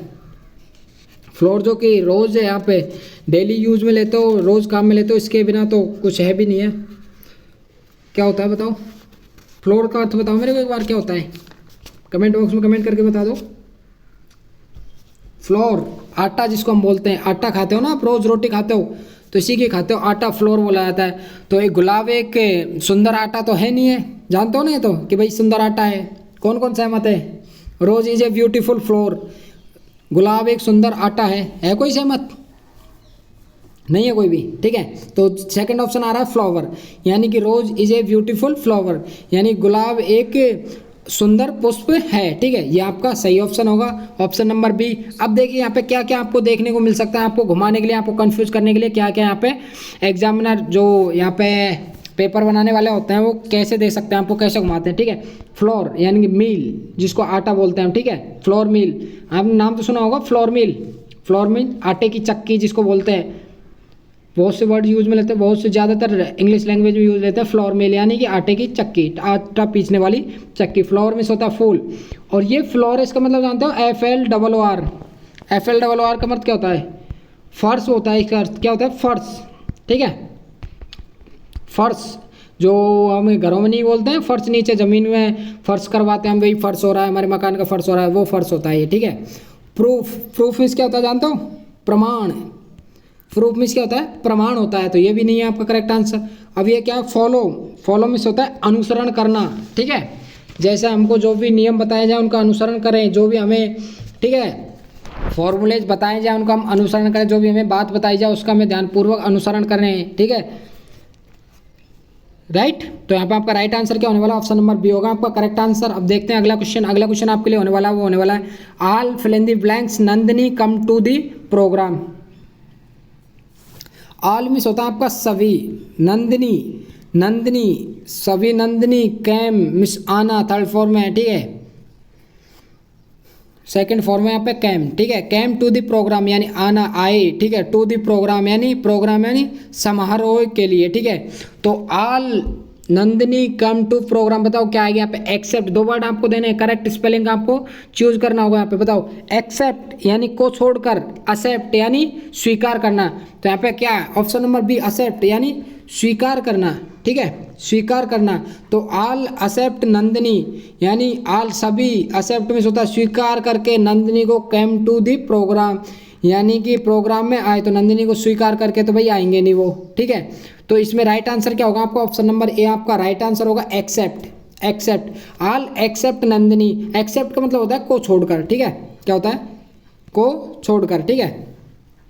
तो ऑल एक्सेप्ट नंदिनी यानी कि ऑल यानी सभी, एक्सेप्ट नंदिनी, नंदिनी को छोड़कर, कैम टू दी प्रोग्राम यानी नंदिनी को छोड़कर सभी समारोह में आए, ठीक है। समझ में आ रहा है ना भाई? अब देखते हैं अगला क्वेश्चन आपके लिए। अगला क्वेश्चन आपके लिए वो है the fill in the blanks is very gloomy today. Gloomy का मतलब जानते हो क्या होता है? ग्लूमी का मतलब एक तरह से अंधकार होता है, अंधकार होता है। अगर कहीं पर, जैसे कि हर जगह इसका अर्थ अलग अलग होता है, कई जगह पे इसका अर्थ क्या लिया जाता है? उदास लिया जाता है, ठीक है। ग्लूमी का मतलब क्या होता है? उदास, यानी कि दी इज वेरी ग्लूमी टुडे यानी कि आज बहुत उदास है, बहुत उदास है, ठीक है। अब यहाँ पे देखिए, यहाँ पे उदास नहीं आएगा, यहाँ पे आएगा अंधकार यानी धुंधला हम बोल सकते हैं, ठीक है, ठीक है। तो यहाँ पे क्या आएगा आपको? वेदर, वेदर यानी मौसम। The weather is very gloomy today यानी कि आज मौसम बहुत खराब है, बहुत अंधकार में है, बहुत धुंधला है हम बोल सकते हैं, ठीक है। तो यहाँ पे वेदर की मीनिंग आपको करेक्ट चूज करनी होगी। बताओ वेदर की मीनिंग कौन सी सही होगी इसमें, करेक्ट स्पेलिंग कौन सी होगी बताओ, कमेंट बॉक्स में कमेंट करके बताओ क्या होगी वेदर की सही स्पेलिंग। वेदर की सही स्पेलिंग होगी वो होगी, बताओ कौन सी होगी, बता रहे हो कि भाई वेदर WEATHER, ये आपकी वेदर मौसम की सही मीनिंग क्या होगी, आपके ऑप्शन नंबर ए करेक्ट हो जाएगा। Weather WEATHER, the weather is very gloomy today, यानी कि मौसम आज बहुत खराब है, बहुत धुंधला है, ठीक है। और ये जो आपकी स्पेलिंग है WHEATHER, ये यहाँ पे इसका स्पेलिंग मौसम नहीं होगा, यहाँ पे इसका स्पेलिंग क्या निकल के आ रहा है, यहाँ पे इसका स्पेलिंग निकल के आ रहा है चाहे या फिर दोनों में से कौन सा, ठीक है। इसका अर्थ क्या होता है चाहे, चाहे यानी कि दो ऑप्शन है आपके पास में, एक तो ये नहीं तो फिर ये, ठीक है, या तो ये लो चाहे या ले लो, ठीक है। दो ऑप्शन है आपके पास में, दोनों में से एक चूज करना है, या फिर हम बोल सकते हैं या तो एक ये नहीं तो फिर ये, ठीक है, या तो ये या फिर ये। हम दो कोई भी जैसे कपड़े भी खरीदने जाते हैं ना, तो दो ऑप्शन, जैसे दो कपड़े निकाल के रख दिए उन्होंने, दो टी शर्ट निकाल के रख दी, या तो ये टी शर्ट ले लो या फिर ये ले लो, ठीक है। वहाँ पे वेदर का यूज होगा, ठीक है, चाहे या तो ये ले लो चाहो तो ये ले लो, ठीक है, यानी कि दोनों में से कौन सा भी हम इसको बोल सकते हैं। इसका अर्थ क्या होता है दोनों में से कौन सा, दोनों में से कौन सा, यानी कि चाहे आप कौन सा पसंद करोगे, ठीक है, दोनों में से कौन सा आप पसंद करोगे। आपने गाना सुना है, एक गाना सुना होता हमने, जैसे कि वो कौन सा गाना है भाई, वो है दोनों में से एक पसंद कर ले, दोनों यार बरोबर का, सुना है गाना, किस किस ने सुना है भाई मेरे को बताओ। दोनों में से एक पसंद कर ले या दोनों यार बरोबर का, वो ही है यहाँ पे कि दोनों में से एक पसंद करते हैं ना, तो वहाँ पे आता है वेदर, या तो ये या फिर ये, ठीक है। यहाँ पे करेक्ट आंसर क्या हो जाएगा आपका ऑप्शन नंबर ए। अब चलते हैं अगले क्वेश्चन की तरफ। अगला क्वेश्चन आपका you have to a bit longer, बताओ you have to a bit longer, bit का मतलब जानते हो थोड़ा, बिट का मतलब होता है थोड़ा, लॉन्गर मिस होता है अधिक, या फिर हम बोल सकते हैं, ठीक है, अधिक या फिर ज़्यादा लंबा, ठीक है। बिट मिस होता है थोड़ा, लॉन्गर मिस होता है लंबा या फिर अधिक बोल सकते हैं हम। यहाँ पे इसका अर्थ होगा वो होगा, लॉन्गर मिस होता है, लॉन्ग मिस होता है वैसे लंबा, लेकिन यहाँ पे क्या होगा इसका अर्थ होगा यहाँ पे अधिक, ठीक है। ए बिट यानी थोड़ा, लॉन्गर मिस अधिक, थोड़ा और अधिक। You have to a bit longer, यानी कि यहाँ पे क्या आएगा बियर या फिर बेयर है, बताओ बेयर आएगा या फिर बियर आएगा।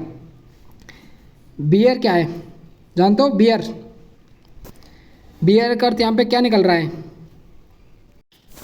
बियर का अर्थ वैसे तो भालू होता है, क्या होता है आपको बियर का अर्थ क्या देखने को मिलेगा, भालू, भालू तो सुना होगा, बियर में होता है भालू। You have to bear a bit longer, क्या आप एक थोड़ा अधिक भालू, नहीं बन रहा, सेंटेंस ही नहीं बन रहा इससे तो, ठीक है। You have to bear a bit longer, लेकिन यहाँ पे correct answer bear, bear means क्या होता है नंगे, नंगे पाँव, जैसे आपने सुना होगा ना बेयर फुट नंगे पाँव, ठीक है, बेयर फुट नंगे पाँव, तो यहाँ पे ये तो होगा नहीं, ठीक है। बेयर आपका करेक्ट आंसर होगा, करेक्ट आंसर होगा यहाँ पे बियर। बियर मीन्स क्या होता है, एक तो भालू होता है, लेकिन यहाँ पे भालू नहीं आएगा इसका अर्थ यूज में, यहाँ पे इसका अर्थ क्या आएगा सहन करना आएगा, ठीक है। बियर मीन्स क्या होता है सहन करना भी होता है, ठीक है, क्या होता है सहन करना, इसका अर्थ होता है बियर। तो यहाँ पे ये दोस्तों जो बियर है ये क्या है, एक वर्ब के रूप में इसका प्रयोग क्या हो रहा है, यहाँ पे एक वर्ब के रूप में यह यूज हो रहा है, ठीक है। तो एक वर्ब के रूप में यहाँ का इसका अर्थ क्या होता है सहन करना होता है, ठीक है, वर्ब है यहाँ पे सहन करना, तो उस वर्ब के रूप में यह यूज हो रहा है, तो इसका अर्थ क्या हो जाएगा सहन करना, ठीक है।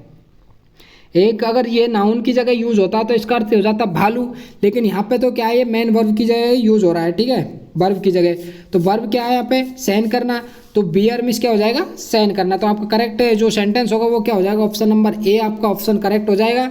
You have to bear a bit longer, थोड़ा और, क्या आप मेरे लिए थोड़ा और, ठीक है, सहन कर सकते हो। You have to bear a bit longer, यानी कि थोड़ा अधिक, थोड़ा और, क्या आप थोड़ा अधिक सहन कर सकते हो, ठीक है। जैसे आप किसी पे प्रेशर दे रहे हैं ना, तो उसको बोले you have to bear a bit longer, क्या आप और अधिक सहन कर सकते हो, तो मैं और दाब दे दूँ वरना मैं ज़्यादा दाब नहीं दूँ। जैसे किसी को दाब दें या फिर किसी में हम पिटाई दे, क्या आप और सहन कर सकते हो। You have to bear a bit longer, क्या आप और अधिक सहन कर सकते हो। वहाँ पे बियर का अर्थ क्या हो जाएगा सहन करना, लेकिन यहाँ पे भालू नहीं होगा, भालू का वो तो तब ये नाउन की जगह यूज होता है, ठीक है, करेक्ट।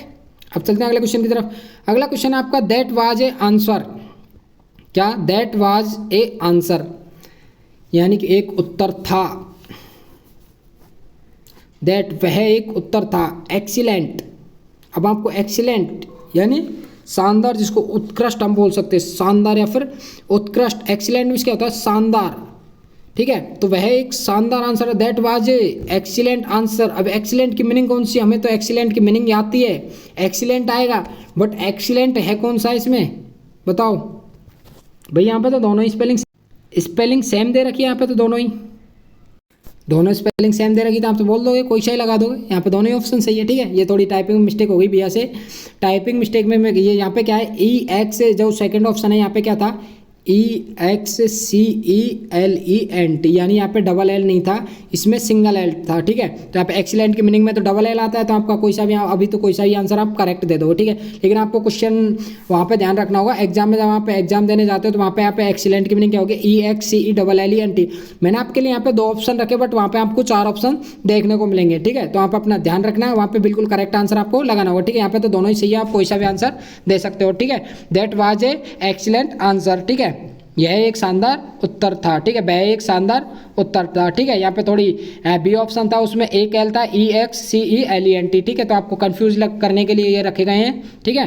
करेक्ट स्पेलिंग का आपको चूज करना होगा, सही स्पेलिंग कौन सी है। ओके, चलते हैं फिर अगले क्वेश्चन की तरफ। नेक्स्ट क्वेश्चन आपके लिए होने वाला है 121, ठीक है। You present there, fill in the blanks, you present there, ठीक है। क्या बोल रहा है, यू प्रेजेंट देयर, ठीक है। लेकिन यहाँ पे क्या दे रखा है, प्रश्नवाचक वाक्य दे रखा है, ठीक है। यहाँ पे क्या था, ये प्रश्नवाचक वाक्य था, ठीक है। इंट्रोगेटिव हम जिसको बोल सकते हैं प्रश्नवाचक, ओके। तो यहाँ पे यू क्या है, सब्जेक्ट है, क्या है यहाँ पे, यू क्या है, एक सब्जेक्ट है, ओके। प्रेजेंट देयर, क्या वहाँ उपस्थित थे, ठीक है। तो यहाँ पे क्या आएगा बताओ, बेयर मीन्स भी वहाँ, ठीक है। बेयर मीन्स क्या होता है, कहाँ, ये क्या है, WH वर्ड है एक तरह का, ठीक है। सॉरी, यहाँ पे बेयर का अर्थ क्या हो जाएगा, कहाँ, ठीक है। WH वर्ड है बेयर, तो बेयर यू प्रेजेंट देयर, ठीक है। तो यहाँ पे एक चीज़ मैं आपको बता दूँ, ठीक है। आप जब इसको देखेगो ना, प्रश्नवाचक इंट्रोनेगेटिव सेंटेंस को, देयर आप कहाँ प्रेजेंट थे, ठीक है। क्वेश्चन बन रहा है, क्वेश्चन मार्क है, क्वेश्चन बन रहा है, वेयर यू प्रेजेंट देयर, आप कहाँ वहाँ उपस्थित थे, आप कहाँ उपस्थित थे वहाँ, बताओ। तो आप इसको देखते ही क्या है, बेयर करोगे यहाँ पर राइट आंसर, बट कि इसका आंसर बेयर नहीं होगा। बेयर क्या होता है, बेयर एक WH वर्ड है, ठीक है। WH वर्ड है, बेयर क्या है, WH वर्ड है, ठीक है। जिसका अर्थ क्या होता है, कहाँ या फिर किस जगह, आप वहाँ किस जगह प्रेजेंट थे, आप ये कह सकते हो वेयर यू प्रेजेंट देयर, यानी आप वहाँ कहाँ प्रेजेंट थे, ठीक है। तो लेकिन यहाँ पे ये नहीं होगा इसका राइट आंसर। WH वर्ड की खासियत होती है कि सबसे पहले आता है, ठीक है। WH वर्ड क्या है, सबसे पहले आता है, तो आप यही करोगे, सबसे फर्स्ट आंसर क्या करोगे, वेयर ही करोगे, ठीक है। वेयर यू प्रेजेंट देयर, लेकिन यहाँ पे राइट आंसर ये नहीं होने वाला है, ठीक है। तो यहाँ पे WH वर्ड सेंटेंस कैसे बनता है वो मैं आपको बता दूँ एक बार। WH वर्ड का जो सेंटेंस है वो ऐसे बनता है, सबसे फर्स्ट में तो WH वर्ड आ जाएगा आपका, ठीक है, WH वर्ड। उसके बाद में आपकी हेल्पिंग वर्ब आएगी, ठीक है। उसके बाद में आपका सब्जेक्ट आएगा, फिर आपकी मेन वर्ब आ जाएगी, फिर आपका अदर मटेरियल आ जाएगा, ठीक है। ये आपका WH वर्ड वाला सेंटेंस बनेगा, ठीक है। और दूसरा जो सेंटेंस बनेगा इंट्रोनेगेटिव वाला, यहाँ पे प्रश्नवाचक दे रखा है, ठीक है, प्रश्नवाचक है। तो यहाँ पे दूसरा कौन सा बनेगा, इंट्रोनेगेटिव वाला, मैंने आपको बता दिया है वो। हेल्पिंग वर्ब पहले आएगी, उसके बाद में सब्जेक्ट आएगा आपका, फिर आपकी मेन वर्ब आएगी, फिर आपका ऑब्जेक्ट आएगा, उसके बाद में आपका प्रश्नवाचक चिन्ह आएगा, ठीक है। तो सबसे फर्स्ट में आपको इंट्रोनेगेटिव सेंटेंस में हेल्पिंग वर्ब देखनी होगी, फिर आपका सब्जेक्ट होगा, फिर आपकी मेन वर्ब होगी, फिर प्रेजेंट होगी, ठीक है। तो यहाँ पे क्वेश्चन मार्क दे रखा है, तो यहाँ पे नेगेटिव है, इंट्रोनेगेटिव है, ठीक है। इंट्रोनेगेटिव सेंटेंस है प्रश्नवाचक, तो यहाँ पे दोस्तों बेयर WH वर्ड यूज नहीं होगा, ठीक है, क्योंकि यहाँ पे प्रश्नवाचक सेंटेंस है। तो यहाँ पे कौन सा होगा आपका प्रश्नवाचक सेंटेंस, फॉर्मूला मैंने आपको बताया। सबसे फर्स्ट में आपको हेल्पिंग वर्ब देखनी होगी। अब यहाँ पे हेल्पिंग वर्ब क्या है, बर, ठीक है। बर यहाँ पे हेल्पिंग वर्ब होगी, तो आपका ऑप्शन नंबर बी है करेक्ट आंसर होगा, बर यू प्रेजेंट देयर, ठीक है। सबसे फर्स्ट में आपकी हेल्पिंग वर्ब आ गई बर, उसके बाद में क्या आएगी, आपका सब्जेक्ट आएगा यू, प्रेजेंट यानी उपस्थित रहना, फिर आपकी आएगी मेन वर्ब, फिर आएगी आपका देयर ऑब्जेक्ट, ठीक है। तो आपका राइट आंसर क्या होगा, ऑप्शन नंबर बी आपका राइट आंसर हो गया, वेयर यू प्रेजेंट देयर, क्या आप वहाँ उपस्थित थे, ठीक है। तो राइट आंसर आपका ऑप्शन नंबर बी हो गया, ना कि आपका ए होगा, ठीक है। WH वर्ड नहीं होगा यहाँ पे, क्योंकि WH वर्ड का मैंने आपको फॉर्मूला बताया, सबसे फर्स्ट में WH वर्ड आता है, फिर हेल्पिंग वर्ब आती है, फिर सब्जेक्ट आता है, ठीक है। लेकिन यहाँ पे अगर आप बेयर लगाओगे तो मैंने क्या बताया, WH word plus helping verb plus आपका सब्जेक्ट, ठीक है। अब यहाँ पे सब्जेक्ट तो है यू, WH वर्ड भी आप लगा दो, लेकिन यहाँ पे हेल्पिंग वर्ब नहीं है ना इनके बीच में। जैसे आप बेयर लगा दोगे तो उसके बीच में फिर हेल्पिंग वर्ब चाहिए, हेल्पिंग वर्ब यहाँ पे है नहीं है। फिर आपका सब्जेक्ट आएगा यू, तो यू के और बेयर के बीच में क्या होना चाहिए, हेल्पिंग वर्ब, तब जाके आपका बेयर लगता है। ठीक है, तो यहाँ पे बेयर नहीं लगेगा, क्या लगेगा, बर लगेगा। ठीक है, हेल्पिंग वर्ब लगेगी directly, helping verb bear you present there. ठीक है, करेक्ट आंसर हो गया आपका। अब चलते हैं अगले क्वेश्चन की तरफ। अगले question, the dress is in colour. ठीक है, तो the dress is in colour यानी कि आपकी जो पोशाक है वो कलर में कैसी है, बेज या फिर बेज, VEIGE या फिर BIEGE। ठीक है, कलर में कैसी है, यानी कलर चूज करना है आपको। यहाँ पे क्या होगा करेक्ट आंसर, बताओ। The dress is fill in the blanks in colour beige. Beige का मतलब क्या होता है, जानते हो? बेज, एक तो बेज वो होता है जैसे आपने सुना होगा बेज, नॉन बेज, खाने वाला बेज। ठीक है, बेज नॉन बेज जानते हो, वो बेज की स्पेलिंग क्या होती है, वो बेज की स्पेलिंग ये होती है BIEGE। ठीक है, बेज BIEG, जो आपका ऑप्शन नंबर बी है, इसका मतलब क्या होता है, खाने वाला जो बेज होता है। The dress is beige in colour, तो वो खाने वाला तो यहाँ पे लगेगा नहीं। ठीक है, तो यहाँ पे राइट आंसर क्या होगा आपका, ऑप्शन नंबर ए आपका करेक्ट आंसर होगा, जिसका मतलब क्या होगा BEIGE। बेज का मतलब होता है यहाँ पे गहरा पीला। ठीक है, क्या होता है, गहरा पीला हो जाएगा आपका। ठीक है, तो बेज का मतलब क्या होता है यहाँ पे, गहरा पीला, BEIGE। The dress is beige in colour, यानी कि पोशाक कलर में कैसी है, गहरा पीला कपड़ा है। ठीक है, गहरे पीले कलर की पोशाक है। ठीक है, राइट, समझ में आ रहे हैं ना भाई क्वेश्चन। चलते हैं अब अगले क्वेश्चन पर। The police got from the crime scene, यानी कि द पुलिस ने क्या प्राप्त किया है, कहाँ से प्राप्त किया, crime scene. The police got यानी पुलिस ने प्राप्त किया, फ्रॉम द क्राइम सीन यानी क्राइम सीन से। ठीक है, तो पुलिस ने क्राइम सीन से प्राप्त किया, क्या प्राप्त किया, प्रूफ प्राप्त किया या फिर प्रूफ प्राप्त किया, बताओ। प्रूफ का मतलब जानते हो क्या होता है, प्रूफ का मतलब होता है यहाँ पे सिद्ध करना या फिर साबित करना। ठीक है, और प्रूफ का मतलब भी क्या होता है, यहाँ पे सिद्ध करना या फिर साबित करना हम बोल सकते हैं। ठीक है, प्रूफ एक तरह से बोलते हैं ना हम, जैसे प्रूफ जुटाना, यानी कि कोई भी अगर कहीं पे लड़ाई हो गई या फिर कोई भी मैटर हो गया तो वहाँ पे प्रूफ साबित यानी सबूत हम इकट्ठा करते हैं। ठीक है, सबूत हम जुटाते हैं। तो यहाँ पे क्या आएगा right answer, the police got fill in the blanks from the crime scene, यानी कि पुलिस ने प्राप्त किए फ्रॉम द क्राइम सीन, सबूत प्राप्त किए, प्रमाण। तो यहाँ पे राइट आंसर क्या होगा, प्रूफ आपका करेक्ट आंसर होगा। ठीक है, कौन सा, प्रूफ। ठीक है, प्रूफ को मतलब जानते हो क्या होता है, साबित करना या फिर सिद्ध करना।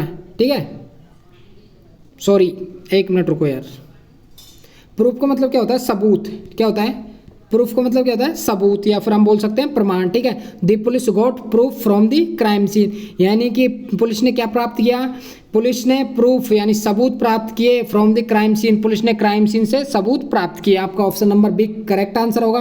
प्रूव का मतलब होता है यहाँ पे सिद्ध करना या फिर साबित करना। ठीक है, तो आपका ऑप्शन नंबर ए तो होगा नहीं, क्योंकि प्रूव PROVE, प्रूव का मतलब जानते हो क्या होता है, सिद्ध करना या फिर साबित करना। तो पुलिस सिद्ध नहीं कर रही है यहाँ पे क्या है, प्रूफ प्राप्त कर रही है, यानी सबूत प्रमाण यहाँ पे जुटा रही है। ठीक है, तो the police got proof from the crime scene, यानी कि पुलिस ने क्राइम सीन से प्रूफ यानी सबूत प्राप्त किए। ठीक है, सबूत जुटा लिए उन्होंने, जहाँ पे लड़ाई हुई थी वहाँ से सबूत जुटा लिया। ठीक है, प्रूफ का मतलब यहाँ पे सिद्ध करना होता है, जो कि यहाँ पे होने वाला नहीं है। ठीक है, तो आपका करेक्ट आंसर कौन सा हो जाएगा, आपका option number B correct answer हो जाएगा। ओके, चलते हैं नेक्स्ट क्वेश्चन की तरफ।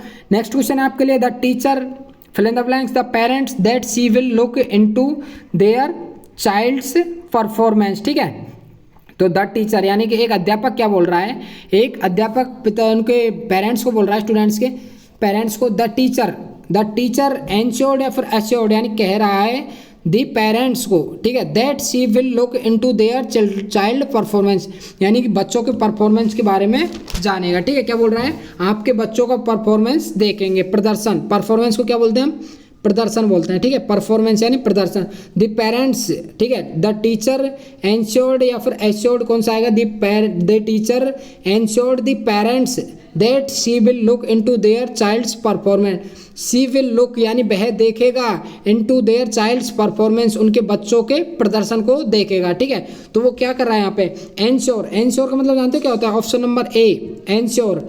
एंश्योर का मतलब क्या होता है, सुनिश्चित करना यानी कि फिक्स करना एक तरह से। ठीक है, तो the teacher ensure the parents that she will look into their child's performance, यानी वह उनके बच्चों का प्रदर्शन देखेगा। ठीक है, तो उसने सुनिश्चित नहीं किया, देखेगा यानी कि फिक्स नहीं किया है, अभी देखेगा।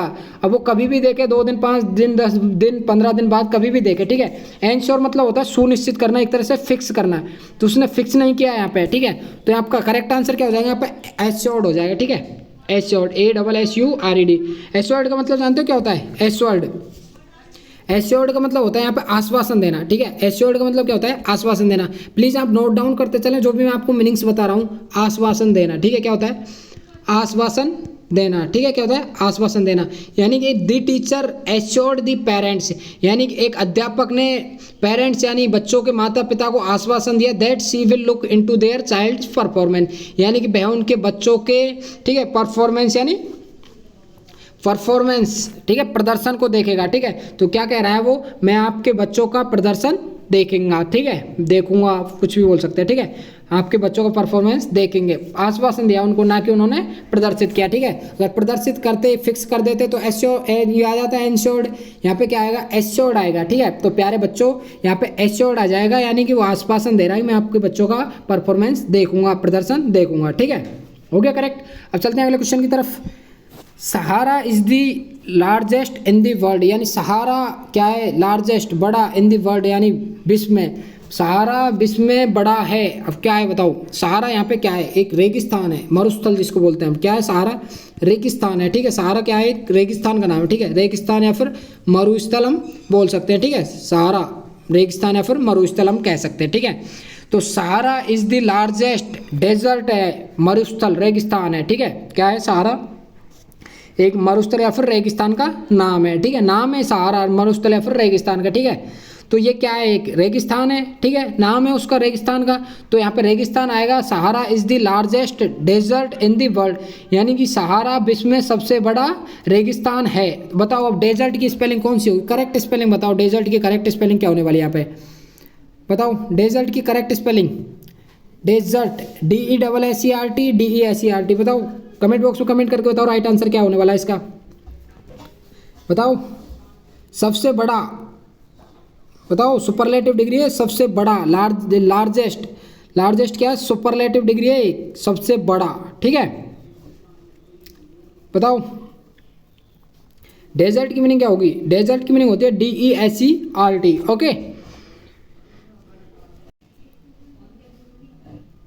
बताओ भाई, डेजर्ट ऑप्शन नंबर बी आपका करेक्ट हो जाएगा, DESERT डेजर्ट रेगिस्तान। लेकिन होगा कैसे वो मैं आपको बता देता हूँ। अगर यहाँ पे लार्ज ये दे रखा है लार्जेस्ट, जो क्या है एक सुपरलेटिव डिग्री जिसको हम थर्ड फॉर्म बोलते हैं, ठीक है, लार्जेस्ट, ठीक है। अगर यहाँ पे होता जैसे कि सहारा इज, ठीक है, सहारा इज लार्जेस्ट देन, या फिर आ जाता देन मतलब कंपेरिजन हो जाता है, एक तरह से कंपैरेटिव डिग्री हो जाती है, ठीक है। जैसे कि ऐसे होता है जैसे सहारा इज लॉन्गर देन, ठीक है, यानी देन कंपेयर हो जाता है किससे बड़ा है, ठीक है। सहारा इज लॉन्गर देन तो क्या हो जाती है, कंपैरेटिव डिग्री हो जाती है। यहाँ पे क्या लार्जेस्ट जो सुपरलेटिव डिग्री है। अगर ये ऐसे होता है जैसे सहारा इज लार्ज डेजर्ट, यानी सहारा बड़ा रेगिस्तान है, ठीक है, सहारा बड़ा रेगिस्तान है, तो ये हो जाती है आपकी पॉजिटिव डिग्री, यानी कि फर्स्ट फॉर्म हो जाती है, ठीक है। यहाँ पे क्या लार्जेस्ट दे रखा है जो कि सुपरलेटिव डिग्री है, थर्ड फॉर्म, ठीक है, जिसको बोलते हैं सहारा इज द लॉन्गर डेजर्ट, यानी सहारा एक लार्जेस्ट यानी बड़ा रेगिस्तान है इन दी वर्ल्ड, सहारा विश्व में एक बड़ा रेगिस्तान है, ओके। तो करेक्ट आंसर आपका ऑप्शन नंबर बी होगा। अब चलते हैं अगले क्वेश्चन की तरफ। अगला क्वेश्चन आपका होने वाला है, वो होने वाला है this cloth is very, this cloth यानी यह कपड़ा इज वेरी बहुत रफ, रफ कौन सी आएगी, रफ की मीनिंग कौन सी आएगी बताओ। रफ को मानते हो जानते हो, एक तो होता है रफ का अर्थ होता है कठोर, रफ का अर्थ होता है एक तो कठोर, एक होता है बिना चमक का, ठीक है, एक तो होता है कठोर, एक होता है बिना चमक का। तो यहाँ पे कठोर तो आएगा नहीं है, ठीक है। This cloth is very rough, यानी कठोर तो आप कह नहीं सकते हो यहाँ पे तो, क्योंकि कपड़ा टाइट इतना कठोर है कि भाई पत्थर की तरह है, बताओ ऐसा हो तो कुछ। This cloth is very rough, यानी बिना चमक का, इसमें चमक नहीं है। This cloth is very rough, यानी कि बहुत एक तरह से बोलते हैं ना, हमें धुला हुआ ऐसा लग रहा है। तो कपड़े लेने जाते हो जब देखते हो ना, this cloth is very rough, यानी कि बिना चमक का, इसमें कोई चमक ही नहीं है, ठीक है, बिना चमक का। इसमें लाइट एक तरह से मतलब थोड़ा लाइटिंग में होना चाहिए, बिना चमक का है तो, ठीक है। This cloth is very rough. अब रफ की मीनिंग क्या होती है, रफ ROUGH, रफ का मतलब होता है बिना चमक का, क्या होता है बिना चमक का, ओके। यहाँ पर रफ की करेक्ट मीनिंग क्या होगी, ROUGH, ऑप्शन नंबर ए आपका करेक्ट आंसर हो जाएगा, जिसका अर्थ होता है बिना चमक का, ठीक है, बिना चमक का, ठीक है। तो ऑप्शन नंबर ए आपका करेक्ट हो जाएगा। अब चलते हैं अगले क्वेश्चन की तरफ। The patient fill in the blanks after the surgery, ठीक है, यानी कि एक पेशेंट, पेशेंट मीन्स क्या होता है जानते हो, बीमार आदमी जिसको हम बोलते हैं मरीज, क्या बोलते हैं मरीज।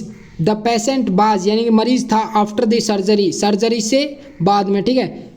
आफ्टर का मतलब जानते हो बिफोर, बिफोर मीन्स पहले, आफ्टर मीन्स बाद में। तो the patient was fill in the blanks after the surgery, एक मरीज सर्जरी के बाद में था, कॉन्शियस था या फिर कॉन्शियस था, बताओ। मीनिंग यही आएगी आपके, होश में था, ठीक है। The patient was conscious after the surgery, यानी सर्जरी के बाद में मरीज होश में था, लेकिन कॉन्शियस की मीनिंग आपको पता ही नहीं है, तो आप कैसे करोगे करेक्ट आंसर, बताओ। अगर आप जानते हो तो आप सटाक से लगा दोगे इसका आंसर। कॉन्शियस बताओ कौन कौन जानते हैं, कमेंट बॉक्स में कमेंट करके बताओ कॉन्शियस की मीनिंग कौन सी सही है इसमें। कॉन्शियस यानी होश में, अनकॉन्शियस अगर यूएन लग जाता है इसके आगे तो अनकॉन्शियस यानी बेहोश, कॉन्शियस होश में है। अब इसकी मीनिंग हो जाएगी आपकी CONSCIOUS, कॉन्शियस, ठीक है। कॉन्शियस ऑप्शन नंबर ए आपका करेक्ट आंसर हो जाएगा। The patient was conscious after the surgery, यानी एक मरीज सर्जरी के बाद में होश में था। एक आया यहाँ पे ऑप्शन नंबर बी दे रखा है आपको कॉन्सियंस, ठीक है, कॉन्साइंस जिसको मीनिंग आ रही है यहाँ पे कॉन्साइंस, ठीक है। तो कॉन्साइंस होगा नहीं आपका, right answer option number B होगा कॉन्शियस, ठीक है। ए होगा आपका correct answer. The patient was conscious after the surgery, यानी सर्जरी के बाद में होश में था, ठीक है। अब नेक्स्ट क्वेश्चन है आपका, वो देखने को मिल रहा है स्क्रीन पर। ए बीज इज वेरी पेनफुल, बीज जानते हो किसको बोलते हैं, मधुमक्खी को बोलते हैं बीज। किसको बोलते हैं, मधुमक्खी को, मधुमक्खी को। ए बीज इज वेरी पेनफुल, तो एक मक्खी है वो बहुत दुखदायक नहीं होती है, बहुत दर्दनाक नहीं होती, पेनफुल यानी दर्दनाक, दुखदायक जिसको हम बोलते हैं, वेरी बहुत दर्दनाक। ए बीज इज वेरी पेनफुल, एक मक्खी बहुत पेनफुल है, मक्खी नहीं होती है भाई पेनफुल, ये तो आप सब लोग जानते हो। मक्खी तो देखे होंगे बहुत से लोग जो बोलते हैं ना, वो मक्खी का शहद लेने गए होंगे तो उनको कुछ मिला भी होगा ऐसा सोटे वगैरह, जिससे उनकी चमड़ी फूल गई होगी। बोलते हैं ना मधुमक्खी खा गई स्वेलिंग आ गई, उसको बता रहा हूँ मैं आपको, ठीक है। ए बीज स्टिंग, यानी कि उसको खाएगी वो तभी तो स्वेलिंग होगी, तभी तो दर्द होगा, मक्खी से थोड़ी ना होगा। तो मक्खी का जो डंक होता है उससे यहाँ पे दर्द होता है, ठीक है। तो ए बीज स्टिंग इज वेरी पेनफुल, यानी मक्खी का डंक, बीज मिस होता है मक्खी, स्टिंग मिस क्या होता है डंक, ठीक है। मक्खी का डंक, स्टिंग इज वेरी पेनफुल, यानी मक्खी का डंक बहुत ही दर्दनाक होता है या फिर बहुत ही दुखदायक होता है, ऐसा है, ठीक है, बहुत तेज दर्द हो रहा है, ठीक है। तो यहाँ पे स्टिंग की मीनिंग कौन सी सही होगी, STING, ऑप्शन नंबर ए आपका करेक्ट आंसर होगा, ठीक है। स्टिंग डंक, मक्खी का डंक बहुत ही दर्दनाक होता है, ठीक है। राइट आंसर आपका ऑप्शन नंबर ए हो गया। अब चलते हैं अगले क्वेश्चन की तरफ। दोस्तों क्लास बहुत लंबी रहने वाली है, आप बहुत दिन से डिमांड कर रहे थे, बहुत पहले से डिमांड आ रही है सर क्लास बढ़ाओ। आज की क्लास आपकी खूब रहेगी, 2 घंटे की समथिंग खिंच जाएगी आज की क्लास आपकी, ठीक है। क्लास वॉच करते रहना रेगुलर, सारे 50 क्वेश्चन सीरीज कंप्लीट करेंगे आज की इस क्लास में, पहले नहीं जाने वाले, ठीक है। The movie is just begin, यानी चालू होने वाली है, शुरू होने वाली है, जिसको बोलते हैं बिगेन का मतलब जानते हो, बिगेन यानी चालू होने वाली है, या फिर बोल सकते हैं हम शुरू होने वाली है। द मूवी इज जस्ट यानी अभी, जस्ट मीन्स अभी, मूवी मीन्स होता है पिक्चर जिसको बोलते हैं मूवी, ठीक है। तो मूवी इज जस्ट, बताओ क्या आएगा यहाँ पे, शुरू होना, बिगिनिंग, बताओ राइट आंसर, शुरू होने वाली है भाई, बताओ यहाँ पे राइट आंसर क्या होने वाला है। देखिए आपको एक चीज़ बताऊँ, यहाँ पे क्या है, जो बिगेन दे रखा है ना पीछे, बिगेन क्या है, ये वर्ब है, ठीक है, बिगेन शुरू होना, ठीक है, ये वर्ब है। यहाँ पे जो वर्ब है, वर्ब में अगर व्यंजन से पहले स्वर होता है, ठीक है, बिगेन, ये ऑप्शन में मान के चलो दोस्तों, इसको यहाँ पे बिगेन ऑप्शन में एक तरह से, ठीक है, यहाँ पे बिगेन ऑप्शन में दे रखा है, जैसे कि ब्रैकेट में देते हैं ना, बहुत से आते हैं ऐसे सेंटेंस, जैसे ब्रैकेट में आ जाता है, आपने 10th 12th में जो पेपर दिए होंगे ये ब्रैकेट में, अब इसकी कौन सी फॉर्म आई वो आपको यहाँ पे लिखनी है, ठीक है। The movie is just begin यानी चालू होने वाली है अभी, तो बताओ बिगेनिंग कैसे आएगी। तो एक चीज़ बताऊँ मैं आपको, यहाँ पे ये वर्ब है, ठीक है, वर्ब है बिगेनिंग, चालू होना, ठीक है।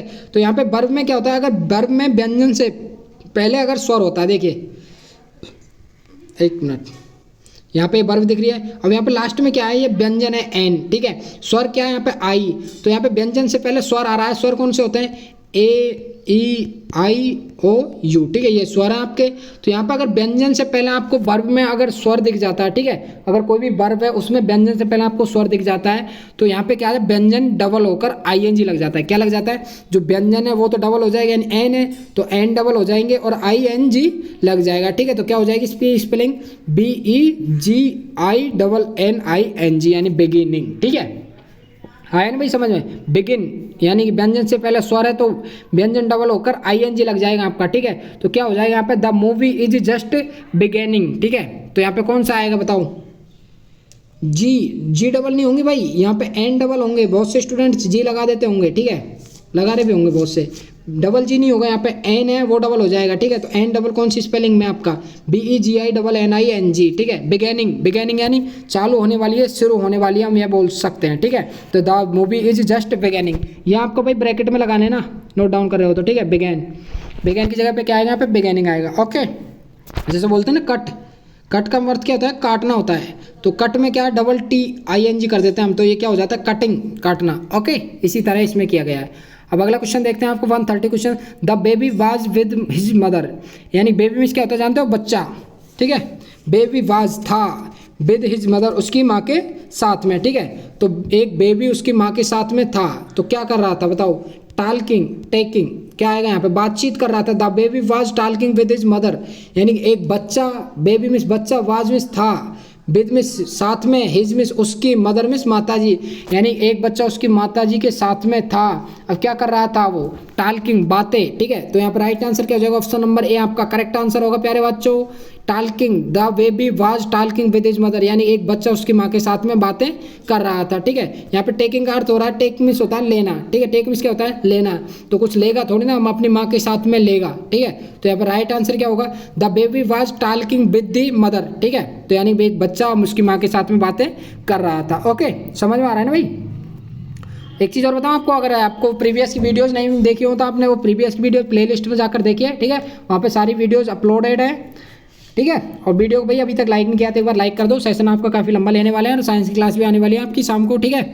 बिल्कुल आपके लिए बहुत मेहनत लगातार जारी है, रात को 2-2 3-3 बजे तक जगते हैं, तब जाके आपकी टाइपिंग करवाते हैं, ठीक है। एक एक क्वेश्चन बनाते हैं आपके लिए, बहुत इंपॉर्टेंट, ओके। तो एक लाइक तो करके जाना सर के लिए, ठीक है। चैनल पर नए हो तो अभी चैनल के साथ में जुड़ जाएँ और ज़्यादा से ज़्यादा सपोर्ट करें, और वीडियो को भी ज़्यादा से ज़्यादा शेयर करें, लाइव को सबसे ज़्यादा शेयर करें, ठीक है।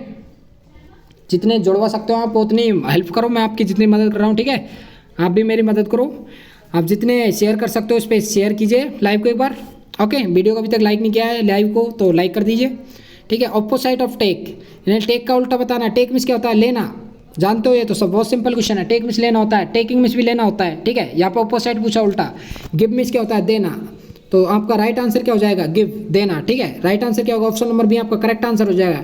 बोथ नहीं, दोनों नहीं होने वाले, ठीक है। तो आपका राइट आंसर क्या होगा, बी आपका राइट आंसर हो जाएगा, ठीक है। गिव मीन्स होता है देना। अब अगला क्वेश्चन आपके लिए देखिए, अगला क्वेश्चन आप स्क्रीन पर देख पा रहे हैं, सिनोनिम्स ऑफ ब्यूटीफुल, यानी सुंदर का सिनोनिम, समानार्थी शब्द सुंदर का, ठीक है। ब्यूटीफुल मीन्स होता है सुंदर, सुंदर का समानार्थी शब्द क्या होता है, गॉर्जियस। गॉर्जियस का अर्थ क्या होता है जानते हो, इसका अर्थ सुंदर होता है। गॉर्जियस का अर्थ भी क्या होता है, सुंदर होता है। मैग्निफिशिएंट, मैग्निफिशिएंट का अर्थ भी क्या होता है, सुंदर होता है। मैग्निफिशिएंट, सुंदर, दो अर्थ सही निकल के आ गए आपके। बहुत, बहुत यानी दोनों, तो दोनों सही है, तो आपका करेक्ट अभी तक तो बी। और तीसरा चौथा देखते हैं यहाँ पर नन, कोई भी नहीं। तो आपके दोनों का अर्थ क्या है, यहाँ पे दोनों का अर्थ सुंदर होता है, तो आपका राइट आंसर क्या हो जाएगा, दोनों सही है आपका, बोथ ए एंड बी। तो आपका राइट आंसर क्या हो जाएगा, ऑप्शन नंबर बी, सी आपका करेक्ट आंसर हो जाएगा, ऑप्शन नंबर सी, बोथ, यानी ए और बी आपके दोनों करेक्ट है, ओके। तो सिनोनिम ऑफ ब्यूटीफुल, सुंदर के समानार्थी शब्द क्या हो जाएंगे यहाँ पे, गॉर्जियस और मैग्निफिशिएंट, जिनका अर्थ क्या होता है, सुंदर होता है, ओके, ठीक है। आ रहा है ना भाई समझ में। अब चलते हैं अगले क्वेश्चन की तरफ। सिनोनिम्स ऑफ बिगेन, बिगेन का आपको सिनोनिम बताना होगा, ठीक है। बिगेन, बिगेन का मतलब जानते हो, शुरू होना जिसे हम बोलते हैं। बताओ भाई शुरू होना का उल्टा बताओ, सिनोनिम, सॉरी सिनोनिम, समानार्थी शब्द बताओ बिगेन का। बिगेन का अर्थ होता है शुरू होना या फिर शुरू करना, शुरू होना, ठीक है। शुरू होना होता है इसका अर्थ। अब इसका समानार्थी शब्द बताओ, स्टार्ट, स्टार्ट, वो करेक्ट से आंसर लगाओ, स्टार्ट, सर स्टार्ट है इसका आंसर। तो सिनोनिम्स ऑफ बिगिन, शुरू होना। स्टार्ट का अर्थ क्या होता है, चालू करना, शुरू होना, ठीक है।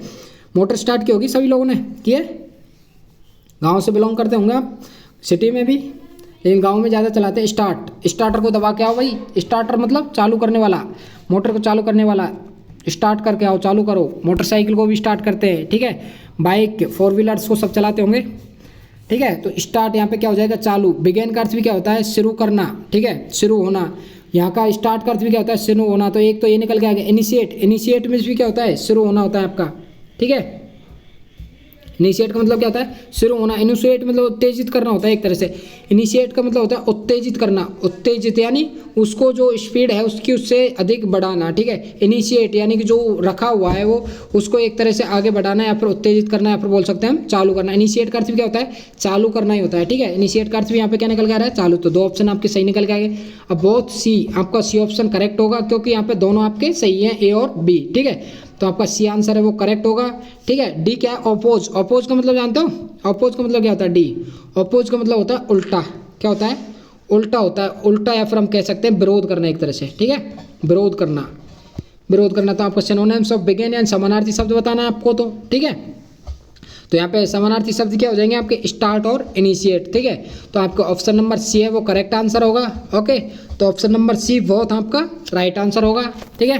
तो मेरे प्यारे बच्चों, चलते हैं हम अब अगले क्वेश्चन की तरफ। अगला क्वेश्चन आपके लिए होने वाला है, वो होने वाला है डियर स्टूडेंट्स, ठीक है।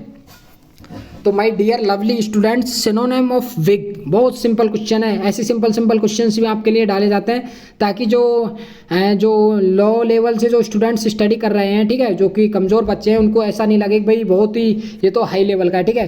तो उनके लिए थोड़े छोटे छोटे क्वेश्चंस भी, ऐसे सिंपल क्वेश्चंस भी रखे जाते हैं। बहुत से स्टूडेंट्स मैंने देखा है कमेंट्स में, बहुत से बोल रहे हैं कि सर इतने लो लेवल के क्वेश्चंस आएंगे। भाई सभी इंटेलिजेंट थोड़ी हैं यहाँ पे, सभी हाई क्वालिटी के स्टूडेंट्स थोड़ी है भाई।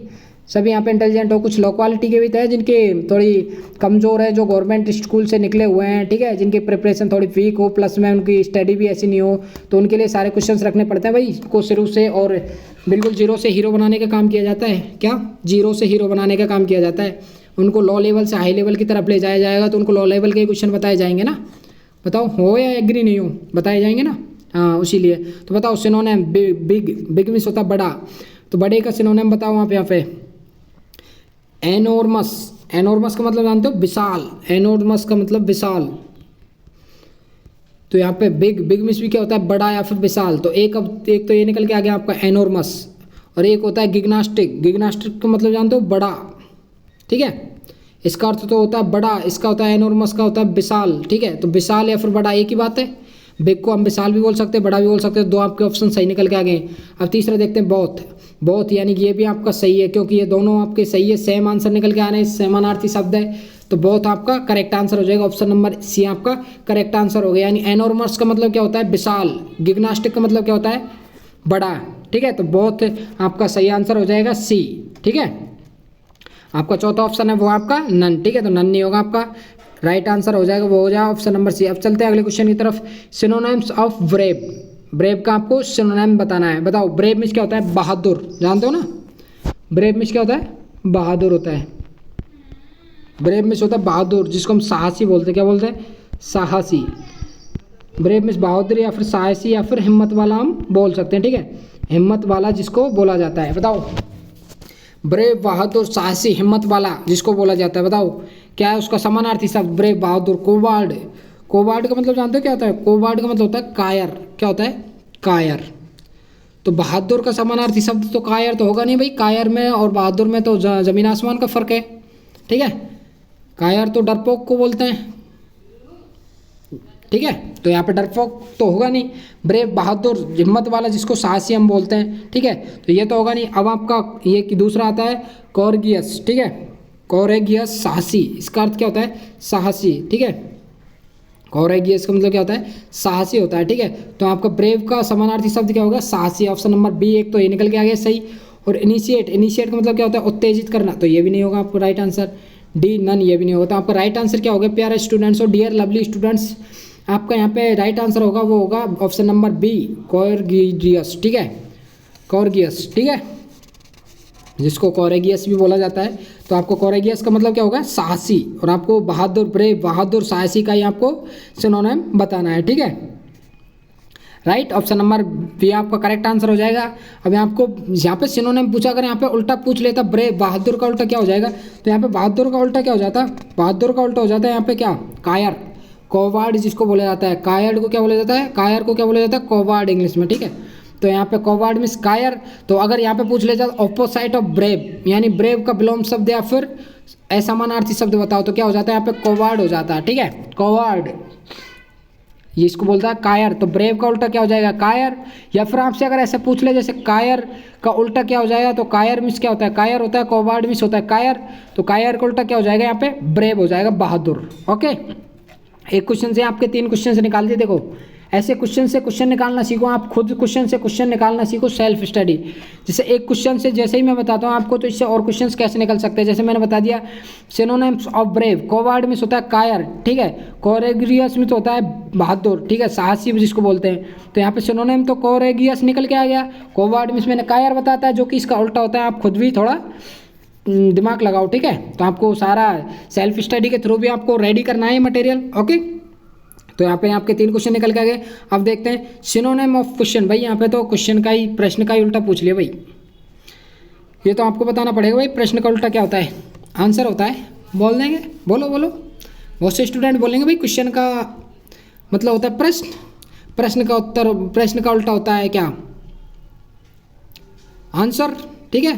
तो यहाँ पे आंसर नहीं बताना है आपको। अगर ऑपोजिट पूछता है यहाँ पे सिनोनिम्स पूछा है यहाँ पे, लेकिन यहाँ पे अगर एंटोनिम्स या फिर अपोजिट पूछता, अपोजिट ऑफ क्वेश्चन, तो आपको क्या करना होता आंसर करना होता। लेकिन यहाँ पे क्या पूछा है सिनोनिम पूछा है क्वेश्चन का, यानी प्रश्न का ही सिनोनिम बताओ भाई।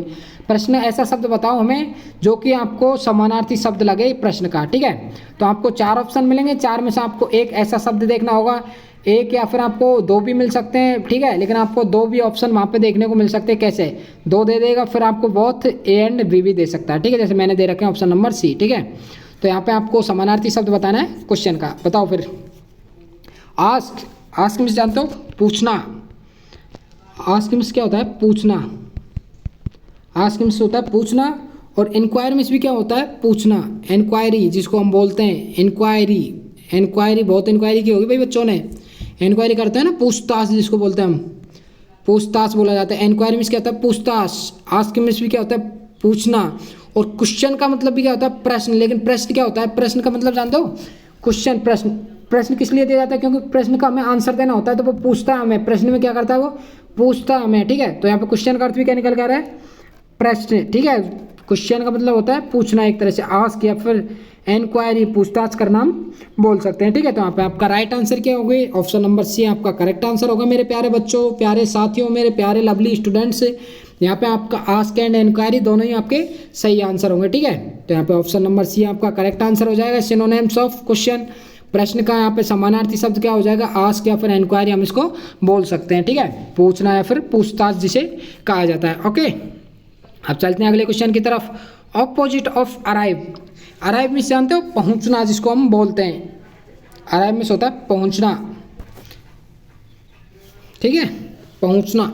अराइव मीन्स क्या होता है पहुँचना, या फिर बोल सकते हैं हम आया, बोलते हैं ना कि अराइव, अराइव यानी आया, आया, अराइविंग आ रहा है, ठीक है। तो अराइव का मतलब होता है आया, तो यहाँ पे उल्टा क्या हो जाएगा इसका जाना, ठीक है।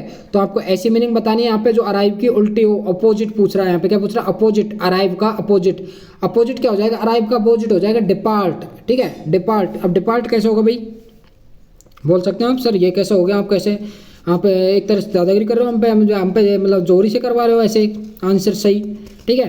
तो भाई आपसे जोरी से नहीं करवा रहा हूँ मैं, आपको विद सॉल्यूशन आपको सारी सॉल्यूशन करवा के तब बताऊँगा कैसे होगा, ठीक है, आपको मैं ऐसे ही नहीं लगवा रहा, ठीक है। तो अपोजिट ऑफ अराइव, आया का उल्टा बताना है आपको, ठीक है। तो बताता हूँ इसका डिपार्ट, डिपार्ट का मतलब जानते हो जैसे कि आपने कभी मैप यूज़ किया है क्या किसी ने, map, where is my train वाला मैप है, ऐप है, ठीक है। तो वेयर इज़ माई ट्रेन वाला जो ऐप है उसमें आप देखोगे कोई ट्रेन आप सर्च करोगे, ठीक है, तो ट्रेन सर्च करोगे तो जो ट्रेन चल रही है ना वहाँ पे अगर कोई स्टेशन पर रुकी हुई है तो वहाँ से जब वो चलेगी, ठीक है, तो वहाँ पे लिखा आता है डिपार्टेड फ्रॉम दी फलाना फलाना स्टेशन, ठीक है, डिपार्टेड फ्रॉम दी फलाना फलाना स्टेशन, यानी कि जो भी स्टेशन पर ट्रेन खड़ी है, जिस भी स्टेशन पर ट्रेन खड़ी है वहाँ से वह डिपार्टेड यानी छूट चुकी है या फिर जा चुकी है, ठीक है। तो डिपार्टेड फ्रॉम दी स्टेशन यानी स्टेशन से ट्रेन जा चुकी है, ठीक है। अराइव मीन्स क्या होता है आना, तो यहाँ पे हमको उल्टा बताना है यानी कि जाना, तो डिपार्टेड का मतलब भी क्या होता है जाना, यानी यहाँ से ट्रेन जा चुकी है, डिपार्टेड यानी छूट चुकी है, ठीक है। तो यहाँ पे आपका करेक्ट आंसर क्या हो जाएगा, यहाँ पे आपका करेक्ट आंसर होगा ऑप्शन नंबर ए, ठीक है, डिपार्ट जिसको बोला जाता है, ठीक है, जिसको बोलते हैं हम डिपार्ट में छोड़ना या फिर छोड़ जाना या फिर जाना हम कह सकते हैं, ठीक है, आपका ए ऑप्शन करेक्ट हो जाएगा। अब देखिए और आपको बता देता हूँ मैं, यहाँ पे क्या दे रखा अफ्रेड, अफ्रेड का मतलब जानते हो क्या होता है, अफ्रेड का मतलब होता है भयभीत, क्या होता है भयभीत, ठीक है। जैसे कोई बहुत ज़्यादा डर जाता है ना, जैसे बाल बच्चे ज़्यादा डरते हैं, भयभीत हो जाते हैं बिल्कुल, मतलब कोई ऐसा डर बैठ जाता है जिससे कि भय उनका निकलता ही नहीं है, ठीक है। तो बच्चों में यह प्रॉब्लम ज़्यादा होती है। अब आप तो क्या डरते होंगे, आप तो अच्छे को आप और डरा देते होंगे, ठीक है। भाई मेरे को मत डरा देना, क्योंकि क्लास भी लेनी है, मेरे को पढ़ाना भी है आपको, ठीक है। अब देखते हैं सी क्या दे रखा है यहाँ पे, कॉन्फिडेंट। कॉन्फिडेंट का मतलब जानते हो क्या होता है? कॉन्फिडेंट का मतलब होता है साहसी। कॉन्फिडेंस, कॉन्फिडेंस तो सुना होगा, CONFIDENCE, एंटी की जगह CE आता। कॉन्फिडेंस जिसको हम बोलते हैं साहसी, ठीक है। क्या बोलते हैं? साहसी या फिर आत्मविश्वासी हम जिसको बोलते हैं। तो यहाँ पे क्या है? कॉन्फिडेंट, ठीक है। कॉन्फिडेंस यानी साहसी बोलता है जिसको। अब यहाँ पे कॉन्फिडेंस का मतलब क्या होता है? आत्मविश्वासी, साहसी यानी अपने आप में विश्वास रखने वाले को क्या बोलते हैं? कॉन्फिडेंट। भाई इसका तो कॉन्फिडेंस लेवल बहुत हाई है, बोलते हैं ना। जैसे मैंने भी बोला काफ़ी बार, जैसे भाई आपका कॉन्फिडेंस लेवल हाई होगा, आप मेरा भी कॉन्फिडेंस लेवल हाई करो, मेरे को भी मोटिवेट करो, ठीक है। तो कॉन्फिडेंस यानी कि अपने आप में विश्वास जागृत करना, आत्मविश्वास जगाना, ठीक है। तो कॉन्फिडेंट का मतलब क्या होता है यहाँ पर? आत्मविश्वासी यानी अपने आप में विश्वास रखने वाला, खुद में इतना विश्वास होना चाहिए भाई, अपने आप में ऐसा कॉन्फिडेंस रखो, इतना कॉन्फिडेंट रखो अपने आप को। भाई प्यारे बच्चों मैं कहूँ, जैसे कि अपने आप को इतना कॉन्फिडेंट रखो कि आप एग्जाम क्रैक कर जाओ, यानी अपने आप में ऐसा विश्वास जगा लो कि भाई मेरे को एग्जाम क्रैक करनी है, ठीक है। तो अब आप आत्मविश्वासी हो, कॉन्फिडेंट हो बिल्कुल कि भाई मैं एग्जाम क्रैक कर जाऊंगा, ठीक है। तो कॉन्फिडेंट का मतलब क्या हो गया? साहसी, अपने आप में साहस रखने वाला, अपने आप में दम रखने वाला जिसको हम बोलते हैं, ठीक है। आत्मविश्वासी, अपने आप में विश्वास रखने वाला, ठीक है। तो यहाँ पे करेक्ट आंसर आपका हुआ था, वो हुआ था डिपार्ट यानी छोड़ जाना या फिर छूटना, ठीक है। यहाँ से चले जाना। अराइव मिस होता है आना, ठीक है। तो दोनों कैसे ही पूछ लें आपको, राइट आंसर देखना होगा। अराइव और डिपार्ट दोनों अपोजिट है, ठीक है। अब चलते हैं अगले क्वेश्चन की तरफ। अगला क्वेश्चन आपके लिए वो होने वाला है अपोजिट ऑफ इम्पोर्ट। इम्पोर्ट जानते हो? जानते हो इम्पोर्ट का मतलब? इम्पोर्ट यहाँ पे देखिए तो टाइपिंग मिस्टेक हो गई। इम्पोर्ट यहाँ पे टाइपिंग मिस्टेक क्या हो गई? ई लग गया, ठीक है। इम्पोर्ट में ई नहीं आता, ठीक है। Opposite of import. इम्पोर्ट का मतलब जानते हो? इम्पोर्ट मतलब लाना या फिर आना। इम्पोर्ट मतलब आना। इम मतलब इनका मतलब जानते हो? इम्पोर्ट, इम इनसे निकल के आ रहा है। इम यानी अंदर, इन यानी में, अंदर, ठीक है। तो इम्पोर्ट का मतलब होता है आना, ठीक है। और एक्सपोर्ट का मतलब क्या होता है? जाना। एक्सपोर्ट मतलब जाना। ऐसे सुना होगा आपने, जैसे जो भी बड़े बड़े बंदरगाह हैं, बड़े बड़े जहाज़ों में आप देखने को मिलते हैं, जैसे वहाँ से भाई सामान इम्पोर्ट एक्सपोर्ट हो रहा है। जैसे मेरे पास एक ऑफर आया था कि भाई मेरा दोस्त है, वो लेकर आया था वन प्लस की वॉच, प्लस में वन प्लस के एयरबड्स, ठीक है। वो लेके आया था। वो क्या बोला मेरे से कि भाई मेरा फ्रेंड है, वो वहाँ से क्या है, जो बंदरगाह है वहाँ से जो सामान है एप्पल का और वन प्लस का, वो इम्पोर्ट और एक्सपोर्ट करते हैं। यानी कि इम्पोर्ट मतलब अपने देश में लाना, ठीक है। इम्पोर्ट मीन्स लाना, एक्सपोर्ट मीन्स ले जाना, ठीक है। तो वो वहाँ से सामान लाते हैं और ले जाते हैं, तो वहाँ से ये निकाले हुए हैं। तो आप ये लेना चाहो तो ले सकते हो, ठीक है। तो वहाँ से क्या निकल के आ गया? इम्पोर्ट का मतलब तो हो गया आपका आना, ठीक है। और एक्सपोर्ट का मतलब जाना, ठीक है। आपने देखा हो बहुत सी कंपनियों में, आप अगर कहीं गए हो तो बहुत से जगह इंग्लिश में वर्ड यूज रहते हैं भाई, इम्पोर्ट एक्सपोर्ट यानी सामान आना। इम्पोर्ट मीन्स आना, जैसे इम्पोर्ट इन आवर कंट्री, हमारे देश में सामान आना। इम्पोर्ट एक्सपोर्ट मीन्स होता है देश से सामान बाहर जाना, ठीक है।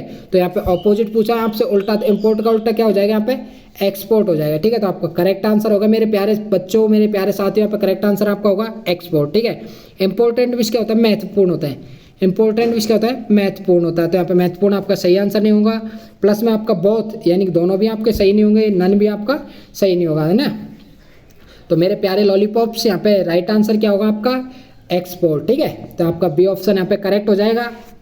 बताओ समझ में तो आ रही है ना क्लास? ये तो मेरे को बताते चलो यार, कमेंट तो किया करो कुछ, ठीक है, ताकि मेरे को भी लगे भाई स्टूडेंट्स समझ रहे हैं नहीं समझ रहे हैं, ठीक है।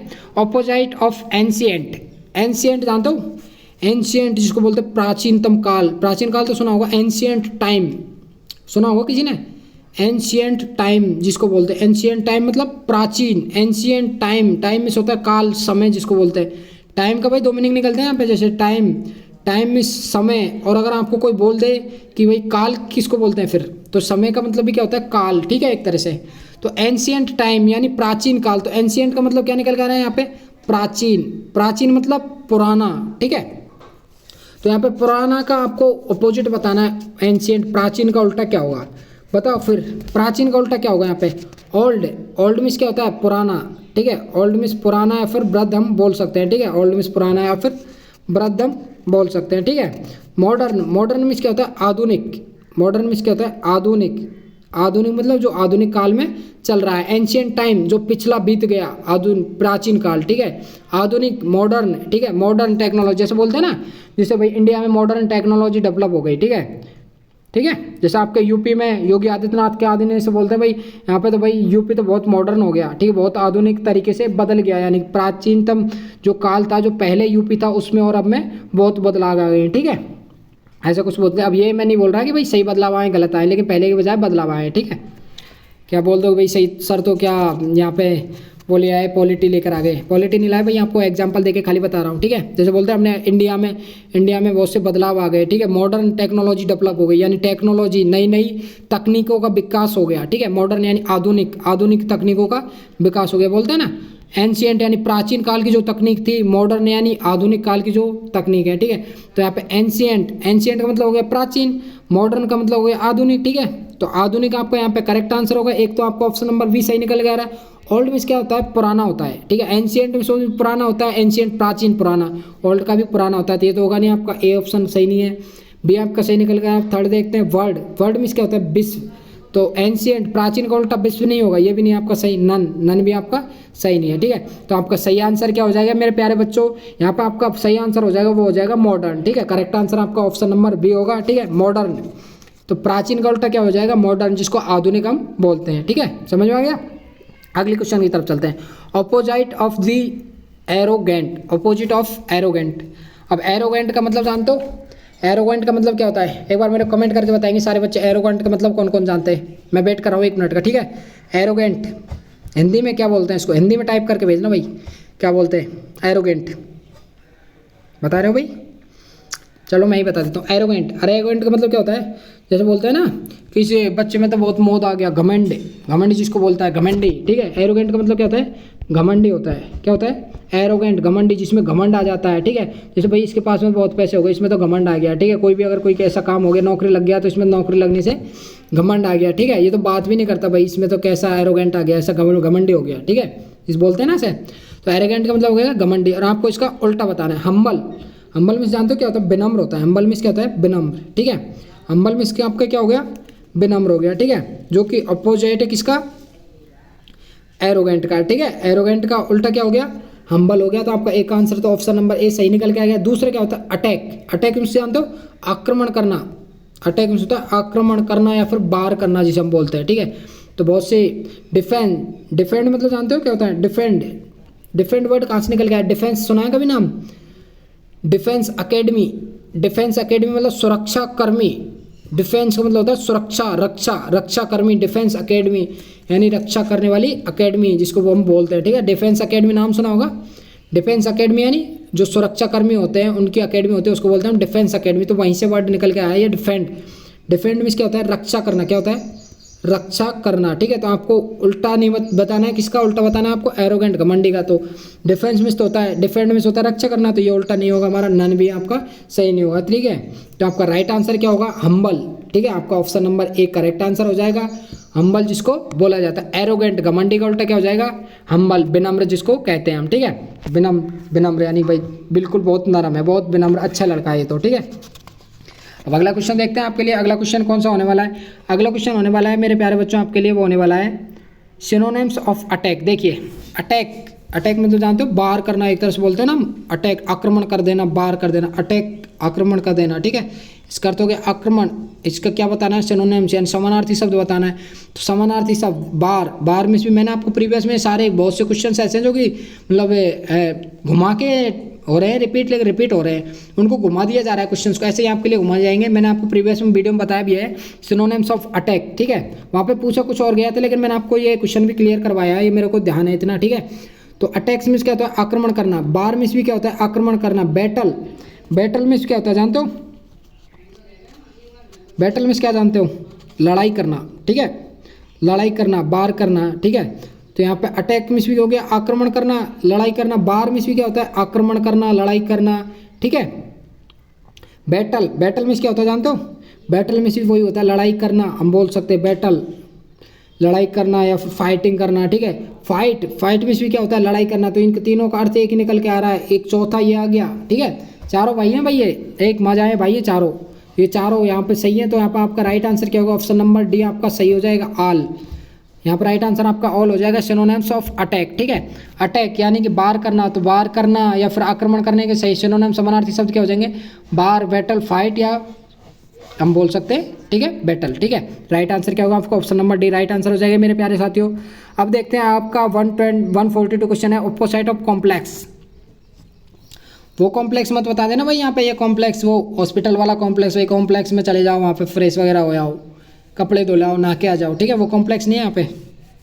कॉम्प्लेक्स का मतलब है यहाँ पे जटिल, ठीक है, कॉम्प्लेक्स का मतलब क्या है यहाँ पे, जटिल, या फिर हम बोल सकते हैं कठिन। क्या बोला जाता है जिसको, कठिन, जटिल या फिर कठिन बोला जाता है, ठीक है। तो यहाँ पे कॉम्प्लेक्स का अर्थ क्या निकल के आ रहा है, कठिन, ठीक है। तो आपको कठिन का उल्टा बताना है, एडमायर। एडमायर का मतलब क्या होता है, प्रशंसा करना होता है। इसका एडमायर का मतलब क्या होता है, प्रशंसा करना। भाई सबको लिखते चलना, जो भी वीक स्टूडेंट्स हैं जो जानते हैं उनकी मैं कह नहीं रहा, बट जो नहीं जानते वो सब नोट डाउन करके चलना, क्योंकि ये ऐसे मैं आपको जनरल इंग्लिश इस टाइप से करवा रहा हूँ कि आपको आगे भी बहुत काम आने वाली है, ठीक है।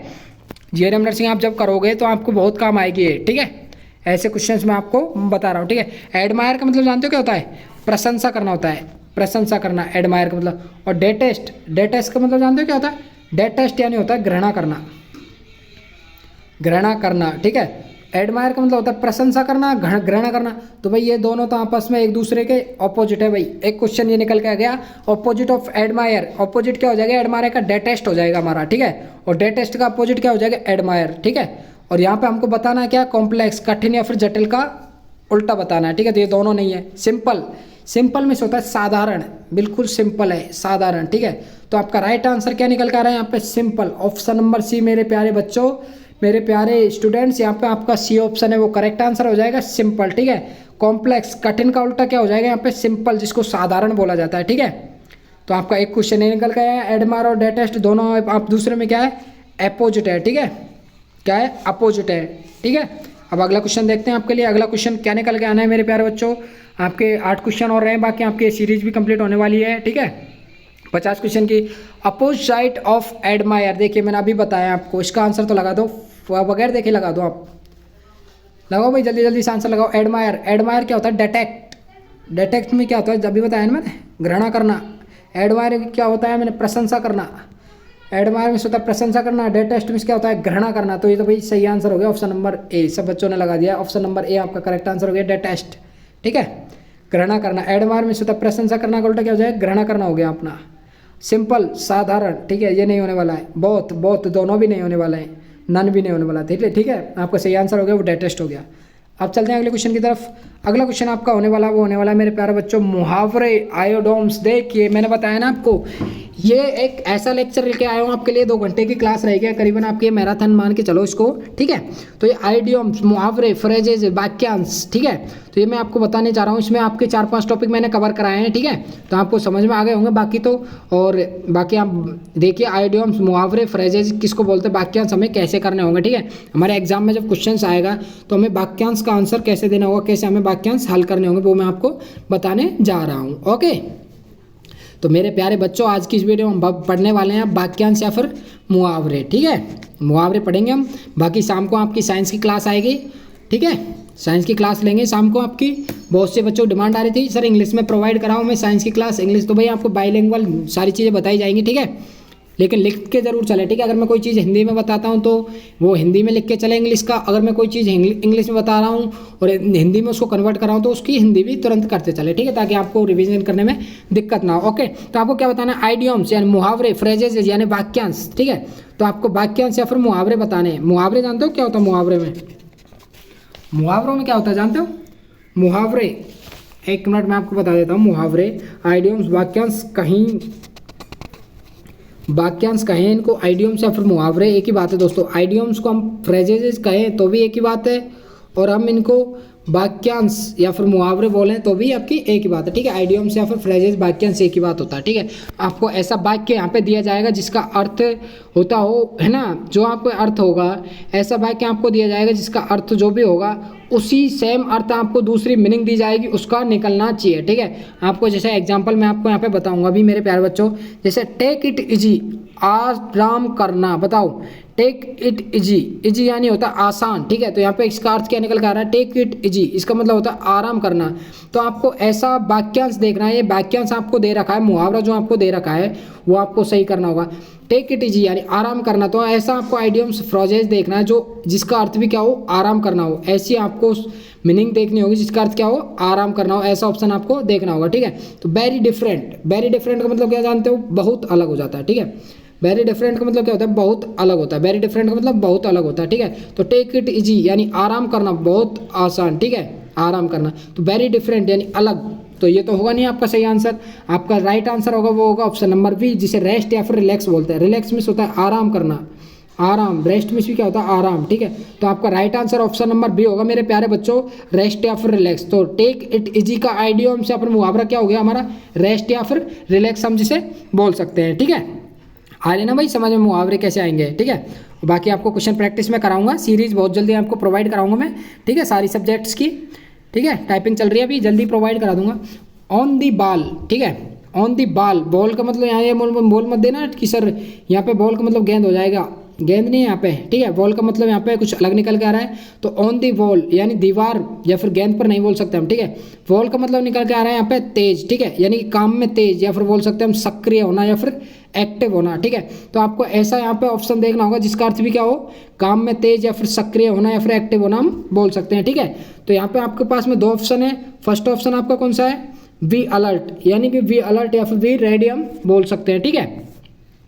वी अलर्ट यानी कि हम तैयार हैं, वी अलर्ट हम तैयार हैं, ठीक है। वी अलर्ट यानी मैं तैयार हूँ, ओके। तो काम में तेज या फिर सक्रिय आपको ऐसा यहाँ पे देखना है। तो यहाँ पे आपके पास में दो ऑप्शन दे रखे हैं मैंने, तो प्यारे बच्चों यहाँ पे दो ऑप्शन दिए आपके लिए, लेकिन आप जब एग्जाम में बैठोगे तो वहाँ पे आपको चार ऑप्शन देखने को मिलेंगे, ठीक है। तो यहाँ पे आपका राइट आंसर क्या होगा मेरे प्यारे बच्चों, यहाँ पे आपका राइट आंसर होगा वो होगा क्या, बता दो भाई। बी अलर्ट यानी हम सक्रिय हैं। ग्लूमी, ग्लूमी का अर्थ जानते हो क्या होता है, ग्लूमी का अर्थ जानते हो, अंधकार, जो कि मैंने आपको बताया प्रीवियस जो क्वेश्चन करवाया उसमें मैंने आपको बताया। ग्लूमी का मतलब होता है अंधकार या फिर हम बोल सकते हैं धुंधला, ठीक है। क्या होता है, धुंधला या फिर अंधकार, ग्लूमी का अर्थ। तो ऑन दी बॉल यानी काम में तेज या फिर सक्रिय होना का मुहावरा अंधकार तो होगा नहीं, ठीक है। तो यहाँ पे क्या हो जाएगा आपका राइट आंसर हो जाएगा, करेक्ट आंसर होगा ऑप्शन नंबर ए आपका करेक्ट आंसर हो जाएगा, बी अलर्ट, ठीक है। यानी कि हम अलर्ट हैं, हम सक्रिय हैं, ठीक है। तो सक्रिय होने का मुहावरा क्या हो गया मेरे प्यारे बच्चों, मेरे प्यारे साथियों, यहाँ पे बी अलर्ट हो गया, ठीक है। अब अगला क्वेश्चन देखते हैं आपके लिए। अगला क्वेश्चन का आंसर आप दोगे भाई, ठीक है, मैं नहीं बताऊंगा अब अगला क्वेश्चन, क्योंकि मैंने आपको दो बता दिया, अब आप बताना। वो इनकी आप जितनी ज़्यादा प्रैक्टिस करोगे ना भाई, उतना ही ज़्यादा आपको ये सीखने को मिलेंगे, ठीक है। ये आपको रटने से नहीं, रटने से मिलेंगे, लेकिन आप जितनी ज़्यादा प्रैक्टिस करोगे ना उतना ही आपके लिए अच्छा है, ठीक है। तो सेल्फ स्टडी करें इनकी, और अगर आपको और कहीं अदर साइट से अगर आपको मिल रहे हो, जैसे कि आपके पास में बुक हो और भी अदर मटेरियल हो, वहाँ से आप मुहावरे याद कर सकते हो, वहाँ से करिए, ठीक है। मैं आपसे मना नहीं कर रहा, ठीक है, कि मेरे पास से पढ़ो भाई, ज्ञान है ये, तो आप जितना लोगे इतना आपको ही फायदा है, ठीक है। तो आपको यहाँ पे सेल्फ स्टडी ज़्यादा करनी होगी, आपको जहाँ से भी मुहावरे देखने को मिलते हैं उनको आपको समझ के करना होगा, ठीक है। तो to smell a rat, smell का मतलब सब जानते हो, गंध होना, ठीक है। स्मेल का मतलब क्या होता है, स्मेल, गंध, क्या होता है, स्मेल का मतलब क्या होता है, गंध, ठीक है। स्मेल का मतलब क्या होता है, गंध, यानी ए रैट, रैट में वो नहीं है यहाँ पे चूहा, ठीक है। A smell, to smell a rat, इसका मतलब होता है यहाँ पे गंध आना, ठीक है। तो आपको मुहावरे का अर्थ बताना है, फ्रेजेस वाक्यांश का अर्थ बताना है आपको, क्या होगा बताओ, गंध आना, ऐसा आपको ऑप्शन देखना है। चार ऑप्शन मिलेंगे आपको, यहाँ पे मैंने दो दिए हैं, लेकिन जिसका अर्थ भी क्या हो, गंध आना, ठीक है। टू सस्पेक्ट ए ट्रिक, ठीक है। To be confuse, to be confuse मतलब आपको एक तो ऐसा दिया जाएगा जिसका आपको अर्थ ही नहीं निकलेगा, एक ऐसा दिया है जिसका आप अर्थ निकाल के आप पहचान सकते हो, ठीक है। वाक्यांश में क्या होता है, मुहावरों में आपको शब्द की पहचान करनी होती है, बस शब्द अगर आप पहचान गए तो आपके मानो 2 नंबर आपके पक्के वाक्यांश में से, ठीक है। तो आपको वाक्यांश की पहचान कैसे करनी होगी, देखिए आपको यहाँ पे दे दिया क्वेश्चन, दे दिया टू स्मेल ए रैट यानी गंदाना। अब यहाँ पे क्या बी ऑप्शन दे रखा है आपका, टू बी कन्फ्यूज, कन्फ्यूज में जानते हो क्या होना, भ्रमित होना। कन्फ्यूज में होता है भ्रमित होना या फिर भ्रम में पड़ जाना, ठीक है। तो आप भ्रमित तो हो नहीं रहे, गंध आना मतलब भ्रमित से कोई इसका रिलेशन ही नहीं है, ठीक है भाई, सब जान रहे हो इसका रिलेशन नहीं है। तो आप दे दोगे इसका आंसर, तो श्योर है, मेरे को पता है आप दे दोगे इसका आंसर, ठीक है। गुड, वेरी गुड बच्चों, सब दे दोगे, मेरे को पता है। तो इसका राइट आंसर हो जाएगा हमारा ऑप्शन नंबर ए, ठीक है। Suspect, suspect a trick, suspect का मतलब यहाँ पे निकल के आ रहा है, वो निकल के आ रहा है गंध से, ठीक है, ठीक है। तो आपका राइट आंसर क्या हो जाएगा, ऑप्शन नंबर ए आपका करेक्ट आंसर हो जाएगा। सस्पेक्ट का मतलब भी क्या होता है, गंध होना, ठीक है, गंध आना एक तरह से, ओके। अब देखते हैं अगला क्वेश्चन, टू लॉस फेस, बताओ भाई मुहावरे का अर्थ बताओ भाई, जल्दी बताओ, बहुत सिंपल मुहावरा है। टू लॉस फेस, अपनी पहचान खोना, लॉस फेस, लॉस मिस होता है खोना, मैंने आपको बहुत बार बता दिया खोना। फेस मिस क्या होता है, चेहरा या फिर मुंह हम जिसे बोल सकते हैं, ठीक है, चेहरा। फेस मिस होता है चेहरा, तो भाई चेहरा तो खो नहीं सकते भाई, चेहरे को कहीं पे खोल के रख दो आप लोग, ऐसा नहीं करना आप लोगों को, ठीक है। तो चेहरा कहीं पे खोना नहीं चाहिए, बस loss face, to loss face, यहाँ पे चेहरे खोना मतलब उसका अर्थ क्या निकल रहा है, अपनी पहचान खो देना। पहचान भाई चेहरे से ही तो होती है, चेहरे देख के तो पहचान दो। जैसे बहुत से होता है ना, जैसे कि बहुत सी लड़कियां वो मतलब फेस मास्क कवर कर लेती है, बहुत से लड़के फेस मास्क कवर कर लेते हैं, तब अगर किसी के पास में जाते हैं या फिर कोई रिलेटिव के पास में जाते हैं तो वो पहचान ही नहीं पाते, भाई मेरे को तो पहचान में नहीं आया तो कौन है। बहुत से दोस्त भी नहीं पहचान पाते हैं, ठीक है। ज़्यादातर लड़कियां तो फेस कवर करके रखती हैं, ठीक है। तो फेस कवर करने से जैसे अपनी पहचान खो देते हैं, अपनी पहचान खोना, लॉस फेस, फेस खो देना यानी फेस नहीं दिखना, ठीक है। इसका अर्थ अपनी पहचान खोना। तो बताओ, to loss respect from other, loss respect यानी अपनी अदर, लॉस, लॉस मिस खो देना, रेस्पेक्ट मिस क्या होता है जानते हो, रेस्पेक्ट एक तरह से अपने बोलते हैं ना कि रेस्पेक्ट का अर्थ क्या होता है, बताओ रेस्पेक्ट का मतलब जानते हो, आदर सम्मान जिसको हम बोलते हैं, ठीक है। रेस्पेक्ट का मतलब क्या होता है, आदर या फिर सम्मान। टू लॉस रेस्पेक्ट यानी लॉस मिस खो देना, रेस्पेक्ट मिस होता है सम्मान फ्रॉम अदर यानी दूसरों से सम्मान खो देना, दूसरों से आदर खो देना, ठीक है। एक तो ये, दूसरे का अर्थ देखो आप, दूसरे का क्या निकल कर रहा है, to look angry, angry means क्या होता है जानते हो, एंग्री क्रोधित होना, ठीक है। एंग्री मिस होता है क्रोधित, ठीक है। तो यहाँ पे क्रोधित नहीं निकल के आएगा, अपनी पहचान खोना या फिर क्रोधित होना, ठीक है। तो यहाँ पे to loss respect from others, अपनी पहचान कैसे खोएंगे आप, to loss respect from other यानी अन्यों से आप सम्मान खोना या फिर इज्जत खोना, रेस्पेक्ट खोना हम बोल सकते हैं, ठीक है।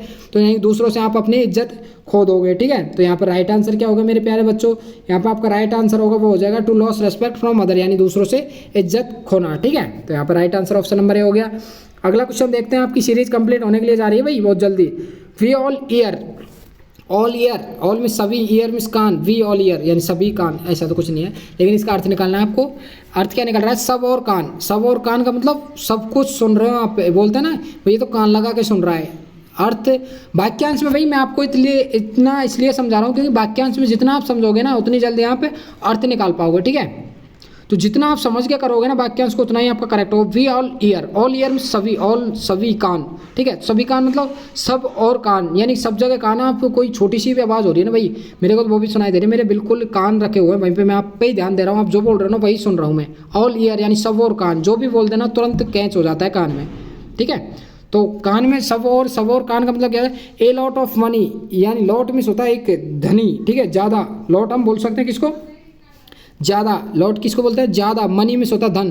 तो सब और कान का मुहावरा ज़्यादा धन तो होगा नहीं, क्योंकि सब और कान ऐसा आपको मुहावरा देखना है, ऐसा आपको आइडियम्स देखना है जिसका अर्थ भी कान, सब और कान हो, ठीक है। यानी सुनना, कानों से क्या करते हैं हम सुनते हैं, ठीक है। सब और कान यानी सब कानों से क्या करते हैं हम सुन रहे हैं, ठीक है। तो केयरफुली लिसन यानी सब और कान यानी मेरे कान तो आपके पास में रखे हुए हैं भाई, आप जो भी बोल रहे हो मैं सब सुन रहा हूँ। केयरफुली लिसन, केयरफुली लिसन यानी केयरफुली मतलब सावधानी पूर्वक, क्या होता है सावधानी पूर्वक। केयरफुली मीन्स क्या होता है सावधानी पूर्वक, लिसन मीन्स क्या होता है सुनना, ठीक है। तो सावधानी पूर्वक सुनना। तो भाई आप सब और कान कर रहे हो, सब जगह आपके कान रखे हुए हैं, तो क्या काम कर रहे हो आप, मुहावरा क्या निकालेंगे, इसका अर्थ क्या निकालोगे आप, सब और कान यानी सबकी बातें आप सुन रहे हो, ठीक है। श्योर है सब और कान है तो सबकी बातें आप सुन रहे हो, ठीक है। तो इसका मुहावरा क्या हो जाएगा, हमारा राइट आंसर हो जाएगा केयरफुली लिसन, ठीक है।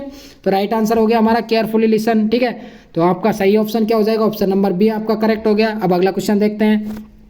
फार क्राई फ्रॉम, ठीक है, किसी व्यक्ति या चीज से अलग होना। Far cry from, cry from, from means होता है से, ठीक है। क्राई, क्राई का मतलब, ठीक है, यहाँ पे क्या निकल के आ रहा है फार क्राई, फार मीन्स तो होता है दूर, क्राई मीन्स होता है चिल्लाना, लेकिन यहाँ पे क्या निकल के आ रहा है किसी व्यक्ति या चीज से अलग होना। फार मीन्स होता है दूर, क्राई मीन्स होता है वैसे चिल्लाना, लेकिन फार फ्रॉम यानी दूर होना, किसी व्यक्ति या किसी चीज से अलग होना या फिर दूर होना हम कह सकते हैं, ठीक है। तो वेरी डिफिकल्ट, वेरी मीन्स होता है बहुत और डिफिकल्ट मीन्स होता है कठिन। जब तक प्यारे बच्चों आप इसका अर्थ नहीं निकाल पाओगे ना, जब तक आप पे मुहावरे हल नहीं होंगे, ठीक है। तो आपको मुहावरे हल करने के लिए क्या करना होगा, उनका अर्थ निकालना होगा, ठीक है। तो वेरी डिफिकल्ट यानी बहुत कठिन।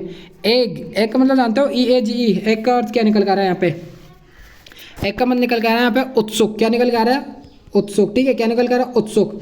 तो आप उत्सुक हो यहाँ पे किसी व्यक्ति या चीज से अलग होना, उत्सुक तो हो गए नहीं आप यहाँ पे, ठीक है। उत्सुक यानी किसी भी चीज़ को लेकर खुश होना, एक तरह से हम बोलते हैं ना। तो किसी भी अगर चीज़ से या फिर व्यक्ति से आप अलग होगे तो वेरी डिफिकल्ट यानी बहुत अलग हो जाओगे, बहुत कठिन। वैसे डिफिकल्ट का अर्थ क्या होता है, कठिन होता है, लेकिन यहाँ पे क्या निकल गया है, वेरी डिफिकल्ट यानी बहुत अलग निकल के आ रहा है। क्या निकल के आ रहा है इसका अर्थ, बहुत अलग या फिर बहुत भिन्न बोल सकते हैं, ठीक है। तो आपका राइट आंसर हो गया प्यारे बच्चों, इट वेरी डिफिकल्ट, ठीक है। तो फार क्राई फ्रॉम यानी कि किसी व्यक्ति या चीज से अलग होने का क्या होगा, वेरी डिफिकल्ट यानी बहुत अलग होना, बहुत भिन्न होना। अब मेरे प्यारे बच्चों आपका लास्ट एंड फाइनल क्वेश्चन होने वाला है इस सीरीज का, होने वाला है 150 यानी 150वां क्वेश्चन है, हिट दी सैक यानी सैक। वैसे तो ठीक है, हिट दी सैक का मतलब क्या निकल कर रहा है यहाँ पे, हिट दी सैक का अर्थ है प्यारे बच्चों, हिट दी सैक यानी सोने जाओ, सैक में होता है सोने जाओ, ठीक है। सैक यानी जाना, सोने, हिट दी सैक सोने जाना या फिर सोने जाओ हम बोल सकते हैं, ठीक है। सोने जा रहे हो आप, तो कहाँ जा रहे हो, सोने जा रहे हो भाई, तो बिस्तर पे तो जाके सोओगे, बेड पे या फिर जो भी अपनी चारपाई है उस पर तो जाके सोओगे। बिस्तर चाहे आपके नीचे और बिस्तर पे जाके तो सोओगे, ठीक है। तो आपको यही बताना है, सोने जा रहे हो आप, लेकिन कहाँ जा रहे हो। एक्टिव, एक्टिव मिस क्या होता है, एक्टिव मिस होता है आपको तुरंत यहाँ पे एक्टिव हो यानी कि आप तुरंत ही चालू हो, ठीक है। एक्टिव में आप चालू हो, तुरंत हो, ठीक है। एक्टिव में होता है एक तरह से तो तुरंत कार्य करना, ठीक है। गो टू बेड, यहाँ पे ऑप्शन नंबर बी आपका राइट आंसर होना है, गो टू बेड यानी कि बिस्तर के लिए जाना। तो सोने जाओगे तो भाई बिस्तर पे ही जाओगे, तो मुहावरे का अर्थ क्या निकल गया है यहाँ पे, बिस्तर पर जाना, ठीक है। बिस्तर पर जाना आपका राइट आंसर हो गया option number B, go to bed, ठीक है। आपका राइट आंसर हो गया गो टू बेड, ओके, ठीक है। तो मेरे प्यारे बच्चों यहाँ पे हिट दी सैक सोने जाना, एक्टिव यानी गो टू बेड, ठीक है। तो यहाँ पे हिट टू सैक का मुहावरे का अर्थ क्या हो गया, सोने जाना। आप सोने कहाँ जाओगे मेरे प्यारे बच्चों, सब जानते हो बेड पे ही जाओगे, ठीक है। बिस्तर पर ही जाओ, बेड का मतलब यहाँ पे बिस्तर, बिस्तर कहीं पे भी लगा हुआ, ठीक है। तो यहाँ पे आपका मुहावरे का अर्थ क्या हो गया, गो टू बेड। तो मेरे प्यारे बच्चों यहाँ पे आपकी क्लास होती है और क्लास के एंड में मैं आपको एक इन्फॉर्मेशन और देना चाहूँगा, देखिए, ठीक है। गो टू बेड आपकी क्लास खत्म हुई, सबसे पहले तो मैं आप मेरे को ये बताओगे क्लास कैसी लगी, ठीक है। क्लास अच्छी लगी हो तो मेरे को एक बार कमेंट करके जाएं अच्छा सा, ताकि मैं आपके लिए और भी साइंस की क्लास और भी बेटर दे सकूँ, ठीक है। नेक्स्ट क्लास और भी इससे भी अच्छी ला सकूं, ठीक है। तो एक बार सभी बच्चे प्यारे से कमेंट करके जाएंगे, एक प्यारा सा कमेंट, सभी एक एक कमेंट करके जाएंगे, ज़्यादा मैं आपसे डिमांड नहीं कर रहा, ठीक है। तो सभी कमेंट करके जाएं, वीडियो को एक बार लाइक करके जाना। और मैं आपको एक इन्फॉर्मेशन देना चाहूँगा कि मैं आपको जो वाक्यांश बता रहा हूँ ना, ये मैं आपको समझा रहा हूँ ना, लेकिन आप क्या अपनी सेल्फ स्टडी के थ्रू आपको जहाँ से भी वाक्यांश मुहावरे मिलते हैं ना, वहाँ से भी आप पढ़ते रहे। प्लस मैं आपको एक इन्फॉर्मेशन देना चाहूँगा, सारी वीडियोज़ के प्लेलिस्ट बनी हुई है GNM अग्नि बैच के नाम से, UP GNM अग्नि बैच, ठीक है। तो आप जैसे ही देखो मैं आपको बता देता हूँ एक बार।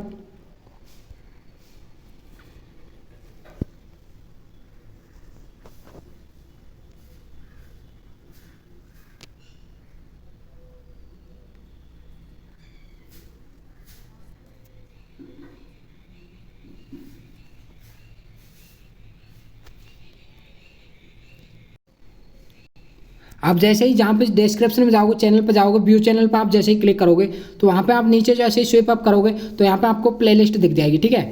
प्लेलिस्ट पर आप जैसे जाओगे तो आप देखो BSc नर्सिंग बायोलॉजी रफ्तार सीरीज है, UP GNM अग्नि बैच, ये आपका अग्नि बैच, यहाँ पे आपकी सारी वीडियोस मिल जाएंगी। कहाँ पे मिलेंगे आपकी सारी वीडियो, UP GNM अग्नि बैच में यहाँ पे मिल जाएंगी। और एक इन्फॉर्मेशन और, एक कम्युनिटी का जो ऑप्शन दिख रहा है आपको यहाँ पे, कम्युनिटी का आपको इंपॉर्टेंट क्वेश्चन यहाँ पे रोज हल कराए जाते हैं, ठीक है। जैसे कोशिका में अनुवांशिक पदार्थ किस अंगक में होता है, which organ is contents genetic material in the cell, यानी हिंदी इंग्लिश दोनों मीडियम में आपको क्वेश्चन प्रोवाइड कराए जाते हैं। बताओ सेंट्रियोल, राइबोसोम, केंद्रक, माइटोकॉन्ड्रिया, बताओ इसका आंसर देके जाओ, सब फटाक से डिस्क्रिप्शन में जाओ, वहाँ जाके आंसर दो क्या है इसका। तो केंद्रक, केंद्रक में क्या होता है, जेनेटिक मटेरियल होता है हमारा, ठीक है। जेनेटिक मटेरियल यानी आनुवांशिक पदार्थ जिसको हम बोल सकते हैं, जैसे DNA RNA होता है, ठीक है। तो केंद्रक में होता है, ठीक है, ठीक है। ऐसे आंसर दीजिए आप रोज के यहाँ पे क्वेश्चन आपको मिलेंगे। कोशिका का कब्रिस्तान, यहाँ पे प्यारे बच्चों देखिए बहुत से बच्चों का एक कमेंट आया था मेरा, एक इस पर कमेंट लिखा हुआ है कि भाई सेल का RBC होता है, ठीक है। RBC अगर आपको ब्लड सेल्स के बारे में पूछता ना कि भाई ग्रेवयार्ड ऑफ ब्लड सेल्स, तो आपको ब्लड सेल्स का ग्रेवयार्ड क्या करना होता है, एक्सप्लेन करना होता है, प्लिया, ठीक है। लेकिन यहाँ पे क्वेश्चन क्या घुमाया गया आपके लिए, ग्रेवयार्ड ऑफ द सेल यानी कोशिका का कब्रिस्तान क्या है, ओनली फॉर कोशिका का यहाँ पे पूछा है। तो कोशिका की जितने भी ऑर्गेनेलिज है तो उसमें लाइसोसोम होता है, ठीक है। तो कोशिका के जितने भी मटेरियल होता है अंदर का, ठीक है, जो भी माइटोकॉन्ड्रिया, डेड सेल्स होती है, जो फॉरेजन पार्टिकल है, उनको लाइसोसोम के द्वारा खाया जाता है, ठीक है। तो आपको लाइसोसोम यहाँ पे करेक्ट आंसर हो, ऐसे आप आंसर दे सकते हो, ओके।